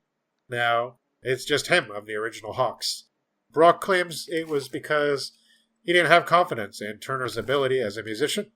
And yeah, I mean, it might be true that some of his squawkings might be sometimes a bit suspect, but I definitely think that he was learning to integrate more, and the band was learning to integrate more. And yeah, I mean, I definitely appreciated Nick Turner's contributions as a songwriter, as a player, and as a singer. So yeah, Dave might be losing some of that community spirit a little bit. The band is a 5-piece now, and that's the way for the rest of the decade. Breakage isn't over, though. Paul Rudolph leaves, too. There's basically a feeling that these guys were trying to turn the band into a funk soul band, and it's really funny because, like, we get that whole talking about, like, scenes and subgroups not getting along, and Right. Alan Powell says that he would, like, be listening to James Brown and Herbie Hancock tapes, and the rest of the band was horrified. They're like, why are you listening to that? It's like... At the same time, weirdly enough, comes out later, Thatcherism starts and everything, and Britain's obviously in a lot of trouble in the late 70s, and Powell apparently goes that way, and the rest of the band, like, people are horrified that he, like, a member of Hawkwind actually voted for the neoliberals, and it's just like, if things can get that bad, how much of a shit state are we in right now when a member of Hawkwind can do that? Politics was definitely a big part of this as well. We're in a very divisive time now, but it's not been the only divisive time. The 70s were also, especially I think, in England, I don't know, it's just like the rise of the punk movement and stuff like that, and the IRA situation was very serious at that time too, and it's lots and lots of strikes. Unemployment was like really, really high, but I think something like close to 2 million people unemployed at one time in England in the 70s, so in late 70s. So, I don't know, it's just tensions were definitely high, and it's pretty much the right time to introduce the next Hawkwind album, Quark, Strangeness, and Charm, which is a very fun but kind of dystopic theme, I guess, record, you might say, entering this new phase of Hawkwind. For that, they do release a single, Back on the Streets. It's a rockin' tune. It does have an outside producer, and it sounds a little different. I don't know. I like it. It's fun. It's both poppy and rock at the same time. I don't know. It's a fun song. This era is really interesting to me. I like it a lot, actually. And it's a different side of Hawkwind. It's definitely bringing out that glam rock quality a little bit. Very vocally oriented compared to the old stuff, but different from Astounding Sounds, too. Yeah, definitely. This one feels a lot more cohesive and coherent than Astounding. And while I do like Astounding, I certainly like this one a fair bit more. Yeah, the vocal is definitely an interesting approach on this one. It feels kind of nasally, almost new wavy-ish. Like he's going to sing She Blinded Me with Science after this or something like that. Really like a lot of songs on this one. Spirit of the Age is an awesome way to open up the record. Get this kind of like narrative story over a glam rock type chorus with the sounds in the background. And yeah, it really exemplifies this era of Hawkwind. Damnation Alley's another awesome track. Fable of a Failed Race kind of reminded me of like really, really, really early Manila Road, like after Midnight Live, like that era, with a little bit of Dash of Floyd. But like, I don't really think it takes too much to get from this sort of stuff to there. Well, Manila Road were definitely very, very Hawkwind influenced. Oh yeah, for sure. Yeah. So yeah, I think it makes sense. And again, more of the Eastern stuff on Hassan-i Saba. It's a little silly here, the hashish chant and all that, but I don't know, it's fun. Yeah, I agree. Spirit of the Age is an opening of the album, and it's this album, Dave Brock, I mean, okay, he's the captain of the ship. Before the album, there was the European tour, and yeah, a bunch of new songs, new look, new waves coming. So is this Quark, Strangeness, and Charm. And in the UK, Motorhead is supporting Hawkwind now. So yeah, I guess they're all still buddies enough. There's a gig at Stonehenge, and the album comes out halfway through 1977. Yeah, Spirit of the Age opens up, and this song is really cool. It's got this really hypnotic feeling to it. Very minimalist guitar, organ. Interestingly, it has the same SOS Morse code beeping as Kraftwerk's Radioactivity, which is cool. That came out just the following year. Probably a coincidence, but yeah, both bands had similar influences, right? And were both like kind of inspired by ideas about the future and stuff. I think Kraftwerk kind of has a more ambiguous approach to whether all these things are good or not, but Yeah, radioactivity always got to have a vaguely threatening feeling to it. It's one of my favorite of that era of Kraftwerk songs. Yeah, Spirit of the Age. I just want to do something here because we've talked a lot about Calvert and what a cool, frontman for the band he was and the personality and everything. But I'm going to read some lyrics. I'm going to read the lyrics to this song. They're pretty short, and it's really cool. And it's kind of epitomizing the fact that, yes, he was their science fiction poet. His presence is really essential to this part of the band. He had both this charisma, also the literary nature and the well-read quality, not just in science fiction, but in more obscure areas as well. Was really taken by everything he got into. And yeah, the urban guerrilla aspect and all these different personalities that he held in his head and projected on stage. Most of all, the poet of outer space. The lyrics to this song go like this. I would have liked you to have been deep frozen too, and waiting still, as fresh in your flesh, for my return to Earth. But your father refused to sign the forms to freeze you. Let's see, you'd be about 60 now, and long dead by the time I returned to Earth. My time-held dreams were full of you as you were when I left, still under age. Your android replica is playing up again. It's no joke. When she comes, she moans another's name. That's the spirit of the age. It's the spirit of the age. I am a clone. I am not alone. Every fiber of my flesh and bone is identical to the others. Everything I say is in the same tone as my test tube brother's voice, and there's no choice between us. If you had ever seen us, you'd rejoice in your uniqueness and consider every weakness something special of your own. Being a clone, I have no flaws to identify. Even this doggerel that pours out from my pen has just been written by another 20 telepathic men. Word for word, it says, Oh, for the wings of any bird other than a battery hen. It's the spirit of the age. Yeah, that's just so cool, man. The fact that a rock and roll band is writing this, it's just, I don't know, it's just such an awesome feeling. Yeah, definitely the best song on the album, I think. Yeah. The SOS is really cool. Yeah. It's kind of this, sing-songy, but not very melodic delivery. Really interesting voice. It's catchy, but without being very melodic. By the way, they have a new bassist already at this point, but yeah. The feeling of the album is kind of aggressive but playful, and really enjoy it a lot. Yeah, I agree with what you said about Fable of a Failed Race. It's really atmospheric and kind of relaxing, but really, again, interesting lyrics. Damnation Alley, probably the longest song on the album. Definitely reference to Roger Zelazny again. This time very overt, and also references Dr. Strangelove in the chorus. And really, really awesome violin. Interesting mellow part.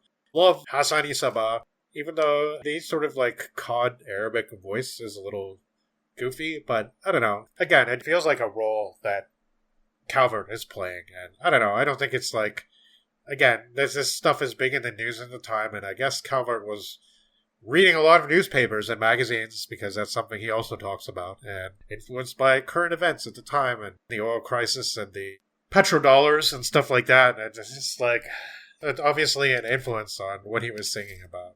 I don't know, the really aggressive Middle Eastern feeling is sort of over the top, but in an awesome way. It's kind of the opposite of the hippie stuff from the 60s where you'd be oh yeah, let's get some sitars and sheet peace out. Yeah. Hawkwind are doing it, but they're being all pushy and aggressive about it. And it's really, really heavy, and the drums sound extremely aggressive and reverb to how, wow, this is actually a menacing dark track, right? Really, really love the title track. Really fun lyrics about Einstein and Galileo failing to score, unlike those lads in Hawkwind. It's really funny, too, because the writer Joe Banks of the Days of the Underground book points out that Einstein actually had a lot of girls, and he was married twice, and Copernicus didn't actually have a telescope, but it's really funny. Clever, tongue-in-cheek lyrics, for sure. This is one of my favorites, I think. I'm not sure where I would place it if we were to actually rank the albums the way we did with the Voivod episode. It'd be up there. I listen to this album a lot. I think it's a lot of fun. And it's one of these albums where I always feel like it's too short. I want more songs. And that's a good thing, right? Like, it's the album that leaves you feeling, oh, it should be longer. I wish it was longer, right? Right. Then, you listen to Damnation Alley, and that one's pretty long, I guess. And, like, if you listen to the album front to back, it is pretty satisfying, but just like, and yeah, House starts using a sequencer on this album. That's a very early example of a arpeggiator, and that's really cool. Not many of the prog guys would touch that because they would consider it cheating. Right. In the coming electronic music, it's definitely going to be a major thing. Oh, yeah. Used all the time. Yeah. Yeah. I mean, even some stuff like Tangerine Dream uses a sequencer on their mid-70s stuff. So, yeah, not too far off. Yeah. We also have Days of the Underground itself, which is a cool song. Again, really rocking. And makes reference to the earlier Hawkwind mythology in a really cool way.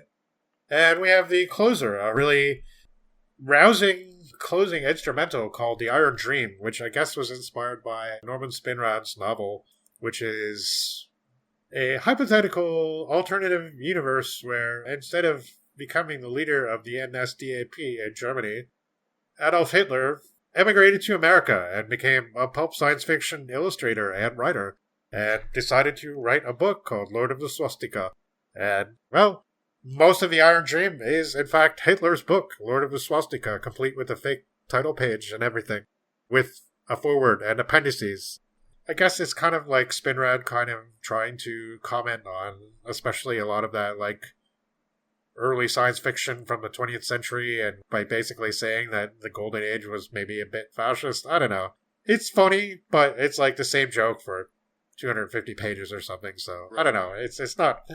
Some people really like it. I thought it was kind of, it's one of these things that's more fun to talk about than actually read, just because it's such a far out concept, and it has this fun stuff like other books by the author at the beginning, where he names a bunch of other books that Hitler supposedly wrote in the science fiction genre, and like, and obviously you read the book, and it's like this full-on Nazi science fiction epic, right? And it's kind of making you think, well, if people read this kind of thing in a science fiction magazine, would they think it was created by this evil Nazi dictator? Would they just be like, oh, it's a cool science fiction story, we should be like that? It's a one-joke book, so it's really long, too. I feel like it feels like you want to play a drinking game while you're reading it, so you can kind of...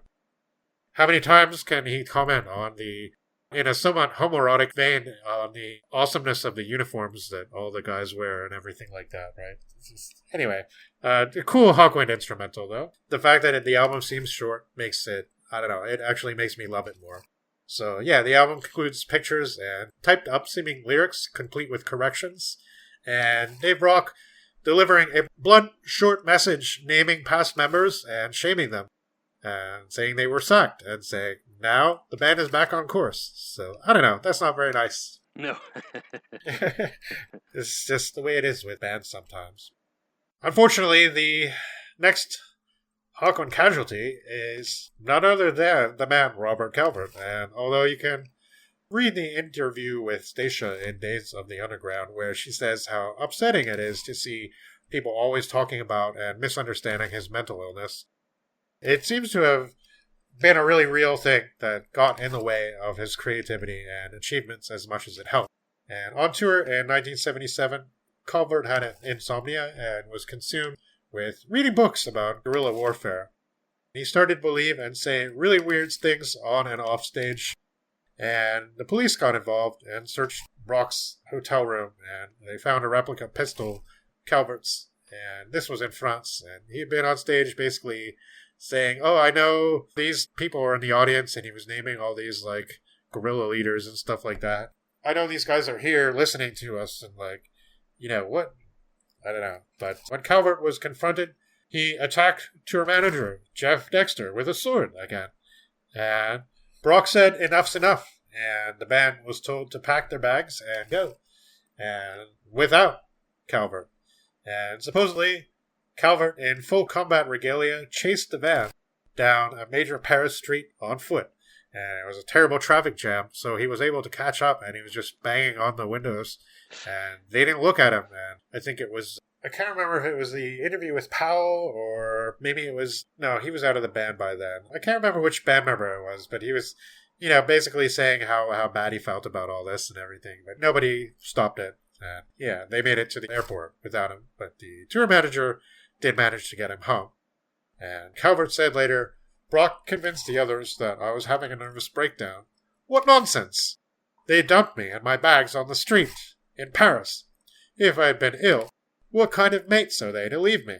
And honestly, it's a fair point. When interviewed about things, Calvert then started to go on about being interrogated by the KGB, and seemingly an indication that his paranoia was at a very high jack at this point. But despite all this, there was a bit of a patch-up of things, and Calvert got married soon after returning to England.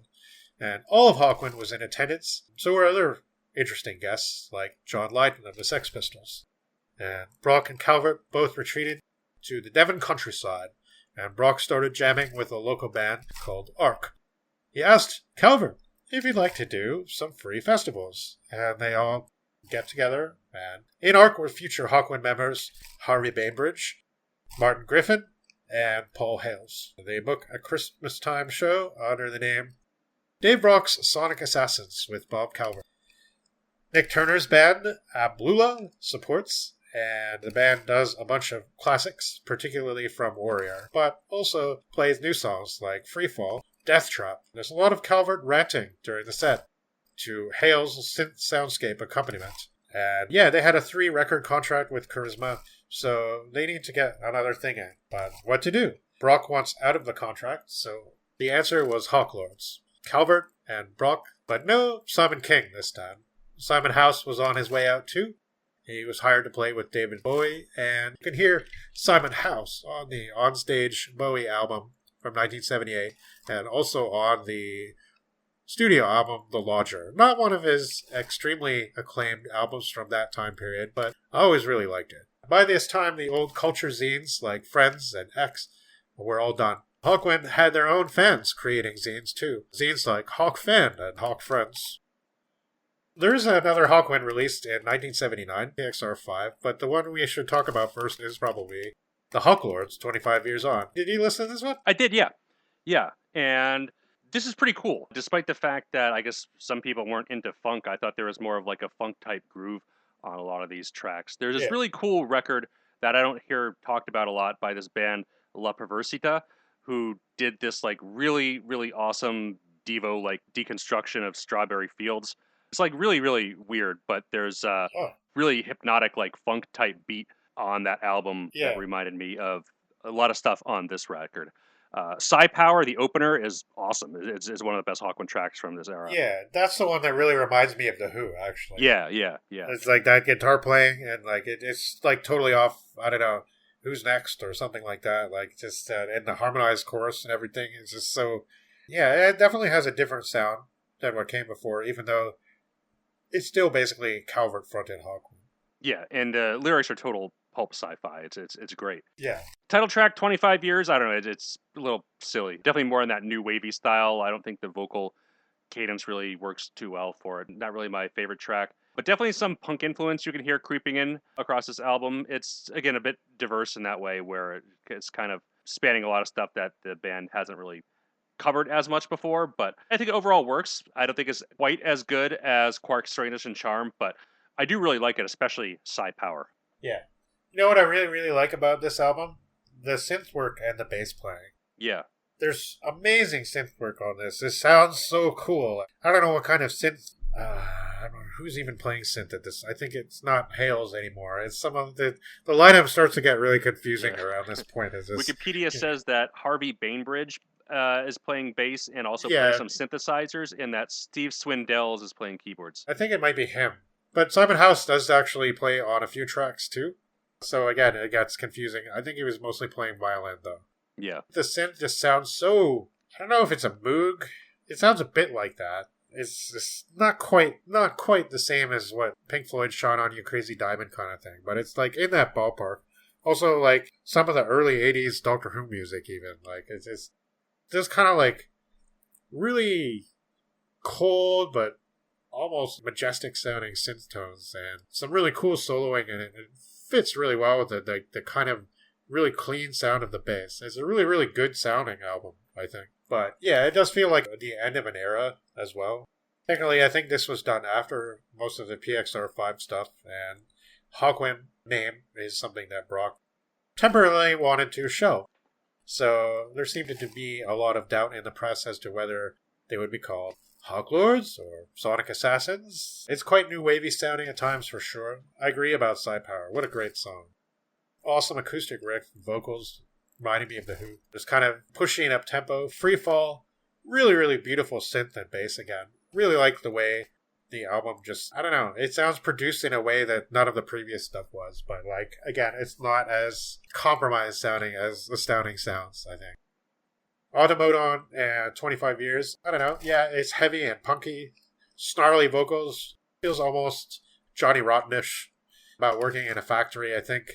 Cool chorus with the pounding percussion going on. I wonder if Peter Gabriel listened to this, actually, because it kind of reminds me of that too with all the percussion. Unfortunately, the album also includes Flying Doctor, which is probably my least favorite Hawkwind song of the 1970s. It's just really repetitive, annoying boogie rock stuff, and I don't really understand the song till reading that it's supposed to be the parody of some Australian outback thing, and I don't know. It kind of reminds me of that movie Wake and Fright, if you've ever seen that. No, I haven't. Oh, okay. It's this movie about this English school teacher who works in the outback of Australia and is kind of indentured, and he wants to go to Sydney to be with his fiancée, but he has to take this train, and he ends up gambling away all his money and drinking himself into a stupor and ending up in this nowhere mining town and getting mixed up with the guys there, and Donald Pleasance is like the devil on his shoulder kind of character, and he ends up taking part in a kangaroo hunt, and everything is very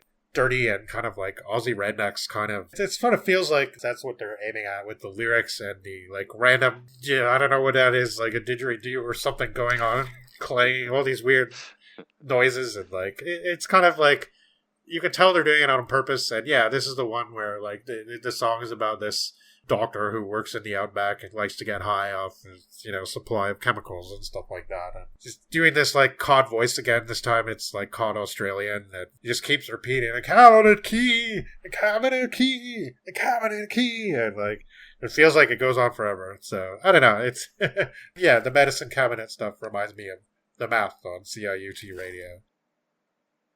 The only one's much, much better. And again, with the vocals, it's kind of like reminding me of some other bands like The Who, but also, again, I think David Bowie. Especially in the song Only the Dead Dreams of a Cold War Kid. Definitely acoustic, bit snappy, a bit Bowie again. Cool kind of laid back, wistful track. And then we get the closer, Age of the Microman, which is really cool, big piano theme thing. And again, that could have been longer. It kind of feels like the whole concept behind this album, which is some kind of like urban, they call it the Meta Factory, which is like PHACTORY, which is like combination of metaphysics and factory, where they're trying to like, what is it? Reality you can rely upon. And there's all these like corporate slogans and stuff like that in the booklet. And they're talking about like basically converting religion into some kind of man-made heaven. And so we can manufacture heaven for you and stuff like that. It's connected with the kind of psi power thing that Calvert seemed to be obsessed with at that time. And yeah, I gotta reiterate, the synth is really, really great on this album. I mean, it's always been a cool part of Hawkwind, but here it's just like really melodic and really beautiful in a way that we haven't heard that much before. Yeah. The album didn't do so well. Maybe it would have done better if it'd been under the Hawkwind name. Yeah, apparently that decision confused a lot of people. A lot of people thought it was just like some totally different band. The cover definitely does not look like a Hawkwind record whatsoever. Yeah, I was going to say, apparently the cover is like extremely homoerotic, and that might have helped some people, but hindered others. I don't know. Yeah. Getting into the album, right? But yeah, apparently it just confused people. Yeah. They plan another really, really massive stage show, but the band quickly goes broke on the tour and has to sack some of its large crew after 3 weeks, and Barney Bubbles has had it with them at this point.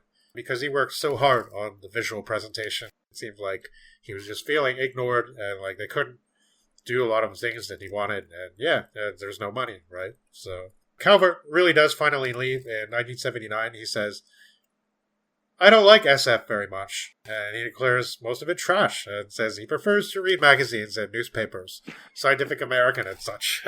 And it feels like, to me, the usual, like, I gotta distance myself kind of thing. His wife, Pamela Townley, who finally left him in 1980, but she said he needed a much more gentle environment than what he surrounded himself with in Hawkwind. And he would do some more music in the 80s, but he wasn't heard from all that much, and never really attained that kind of status as a performer again. He said, in closing, quote, the story of Hawkwind is one of dominance. Brock, over all the others, float in and out. I don't know. I mean, I think that Brock definitely seemed to be willing to give Calvert a lot of free rein to do what he wanted. Yeah, he had definitely had the reputation of being like a dictator. There's this one funny quote from him in the Do Not Panic book, I think, where he says, quote, what I really need is 5 clones of me playing all the instruments. Then it would be really good. I mean, it would be fucking wonderful, man. Yeah. We kind of see a little bit in the 80s when, like, Brock is really getting into, like, drum machines and stuff like that. And he's, like, going through 10 different drummers a year live, right? Because he can't find... It's the usual thing when people get really into drum machines. They start saying things like, oh, there's no human drummer that's perfect enough, right? Because they're not drummers, and they kind of forget what the purpose of a drummer is, right? And it's just like, we see some of that. We see some of that going forward. And I don't know, Brock himself never really seemed that happy to be frontman, and he just happened to be happy to use other people's ideas, too. Meanwhile, Simon King has been busy. He's been playing a band called Jawa, possibly a Star Wars reference, with Hugh Lloyd Langton. Bit more on him again later, and the former bassist and Vandergraaf generator. So they bring him back again, but he's not the first choice. And yeah, at this time, we have this weird situation where we have a hodgepodge album, which was even marketed as Lost Tapes. It's called PXR5. PXR5 was one of the first Hawkwind albums I listened to, actually. That was one of the first, after In Search of Space, I think, and possibly Palace Springs, and possibly... I don't know. I'd heard bits of Warrior, I think, and I don't know if I'd listened to Space Ritual yet, even. I happened to find it on some random place on the internet, and like, oh, what's PXR5? It's Hawkwind. Okay, I'll check it out. And even though, I don't know, maybe this album isn't totally awesome, I always have a special place in my heart for it. It starts with Death Trap, which is really, really awesome. Yeah, Death Trap rules. Punch in the face. Yeah. It might even be the best Hawkwind song, or at least my favorite Hawkwind song from this late 70s era of the band. Oh, yeah. Yeah, great track. Definitely the best one on the album. And again, sometimes it kind of annoys me when the bands put the best track as the lead-off track on the record, because then it's like, all right, well, then it's the rest of the album. But Death Trap's great. Really, really, like, in your face, and yelling vocals, and punchy and aggressive. And again, Bob is still all over this, so, you know, he's just, even though he's out of the band, I think by the time this is really out, this is still part of his front period. Grimy and punky. Yeah, we got Uncle Sam's on Mars. It is funny, sort of rambling, but on purpose. And there's all these, like, funny spoken word quips about, like, commercializing the Martian trips to Mars and stuff like that. Yeah. The vocals are kind of tuneless, but it works. It's like, clever and funny, and there's lots of, like, weird monologues and gags and stuff like that. My favorite track is probably High Rise, though. Just really slow and cosmic sounding, with great sustained organ chords, and this really memorable chorus, and the bass just awesome, slinking underneath in this really cool way. Maybe or maybe not inspired by J.G. Ballard's High Rise, about a bunch of people living in this toxic high-rise building, in this, like, upper class, I don't know, just as slowly, like, losing their minds. Kind of like the urban equivalent of Space Madness, I guess. Like, right, yeah, it definitely feels like that. I mean, it feels very dystopian in how the song unfolds. Yeah. We also get Jack of Shadows, the third song named after a Roger Zelazny book. Really fun and poppy. Interestingly, the Zelazny book, which is actually really cool, it's kind of was like one of these combination magic and science, kind of science fantasy books, was dedicated to Jack Vance, and definitely seems kind of like Zelazny is not copying Vance's style, but making a nod to it a little bit with Vance's Dying Earth stuff and all that. So I really enjoyed that book. That was just really cool. We'll be talking about Vance soon on the podcast. Robot, again, just like driving, kind of mechanical sounding track. cynical lyrics, really cool chorus. Yeah, it's silly, but it's a lot of fun, I think. Yeah. Some cool synth interludes. So yeah, it's a cool album. It's a bit ramshackle. Some of the tracks are live, some of them are studio, and the live ones have overdubs, so like you can't always necessarily tell. I didn't necessarily guess that High Rise was live, but it is apparently, and I think there's a non-overdubbed version on one of the live Hawkwind recordings I have from around this time. I'm not sure what it is, Adam Henge or something like that. It's quite a piece, and yeah, like I really love High Rise and Death Trap. Quite a different pair of songs, but they represent two different sides, right? It's really cool. No, I mean it's not a cohesive album, and it does very much feel like a bunch of random stuff they had floating around, just shoved together on an album. And around this time, there was tons of songs that didn't make it, even on PXR5. Like they have so many bonus tracks from around then. Again, it starts to get really confusing. I'm pretty sure the first copy of this album had the track "Shot Down in the Night" on it, which I don't have anymore, I guess. But this is really cool. Again, like you mentioned the NWO BHM earlier. Yeah. And this is 1979, and this track sounds like, it sounds like it could be a part of that. Really cool driving bass and like bellowing vocals and that are still kind of melodic, and awesome track. And there's some other stuff from around then too that I don't remember so well. But just, again, like, you get to the point where there's just so many unofficial and semi-official releases where you can find a lot of this stuff. But it's getting to the point where it's getting so difficult to tell, like, what's a studio recording, what's not. And right. This is part of the album, this isn't, but this is an awesome track that maybe could have been on the album, but it doesn't quite sound like anything on there, but it's really good. I don't know, I find Shut Down in the Night, which I think was written Steve, what's his name? That one is one of the catchiest songs from that time period. I sometimes just have the bass line of that song in my head and the vocals. It's just like, probably a lot of people haven't even heard that song, so just throwaway songs, basically. They're just making as they go. Yeah. So that pretty much brings us to the end of the 1970s. Yeah, it's definitely been quite a journey so far, and we're not done yet. But I think we're going to take a little pause for tonight, as this last couple albums has definitely been reflective of a chaotic time for the band. I think a lot of stuff is happening behind the scenes, and maybe these last 4 records or so have been reflective of that. But yeah, the story of Hawkwind isn't over, and I think the band really finds their second groove again, starting with the next record that we're going to talk about in a little bit, Levitation. But I guess for now, let's take a little bit of break, unless you have anything kind of ending segue here for this chapter of the band. Yeah, I think the spaceship's engines need some more coolant because the smoke is starting to pour from the stacks and the warp field is beginning to collapse. So I think we will come back in a little bit and we'll talk about Levitation.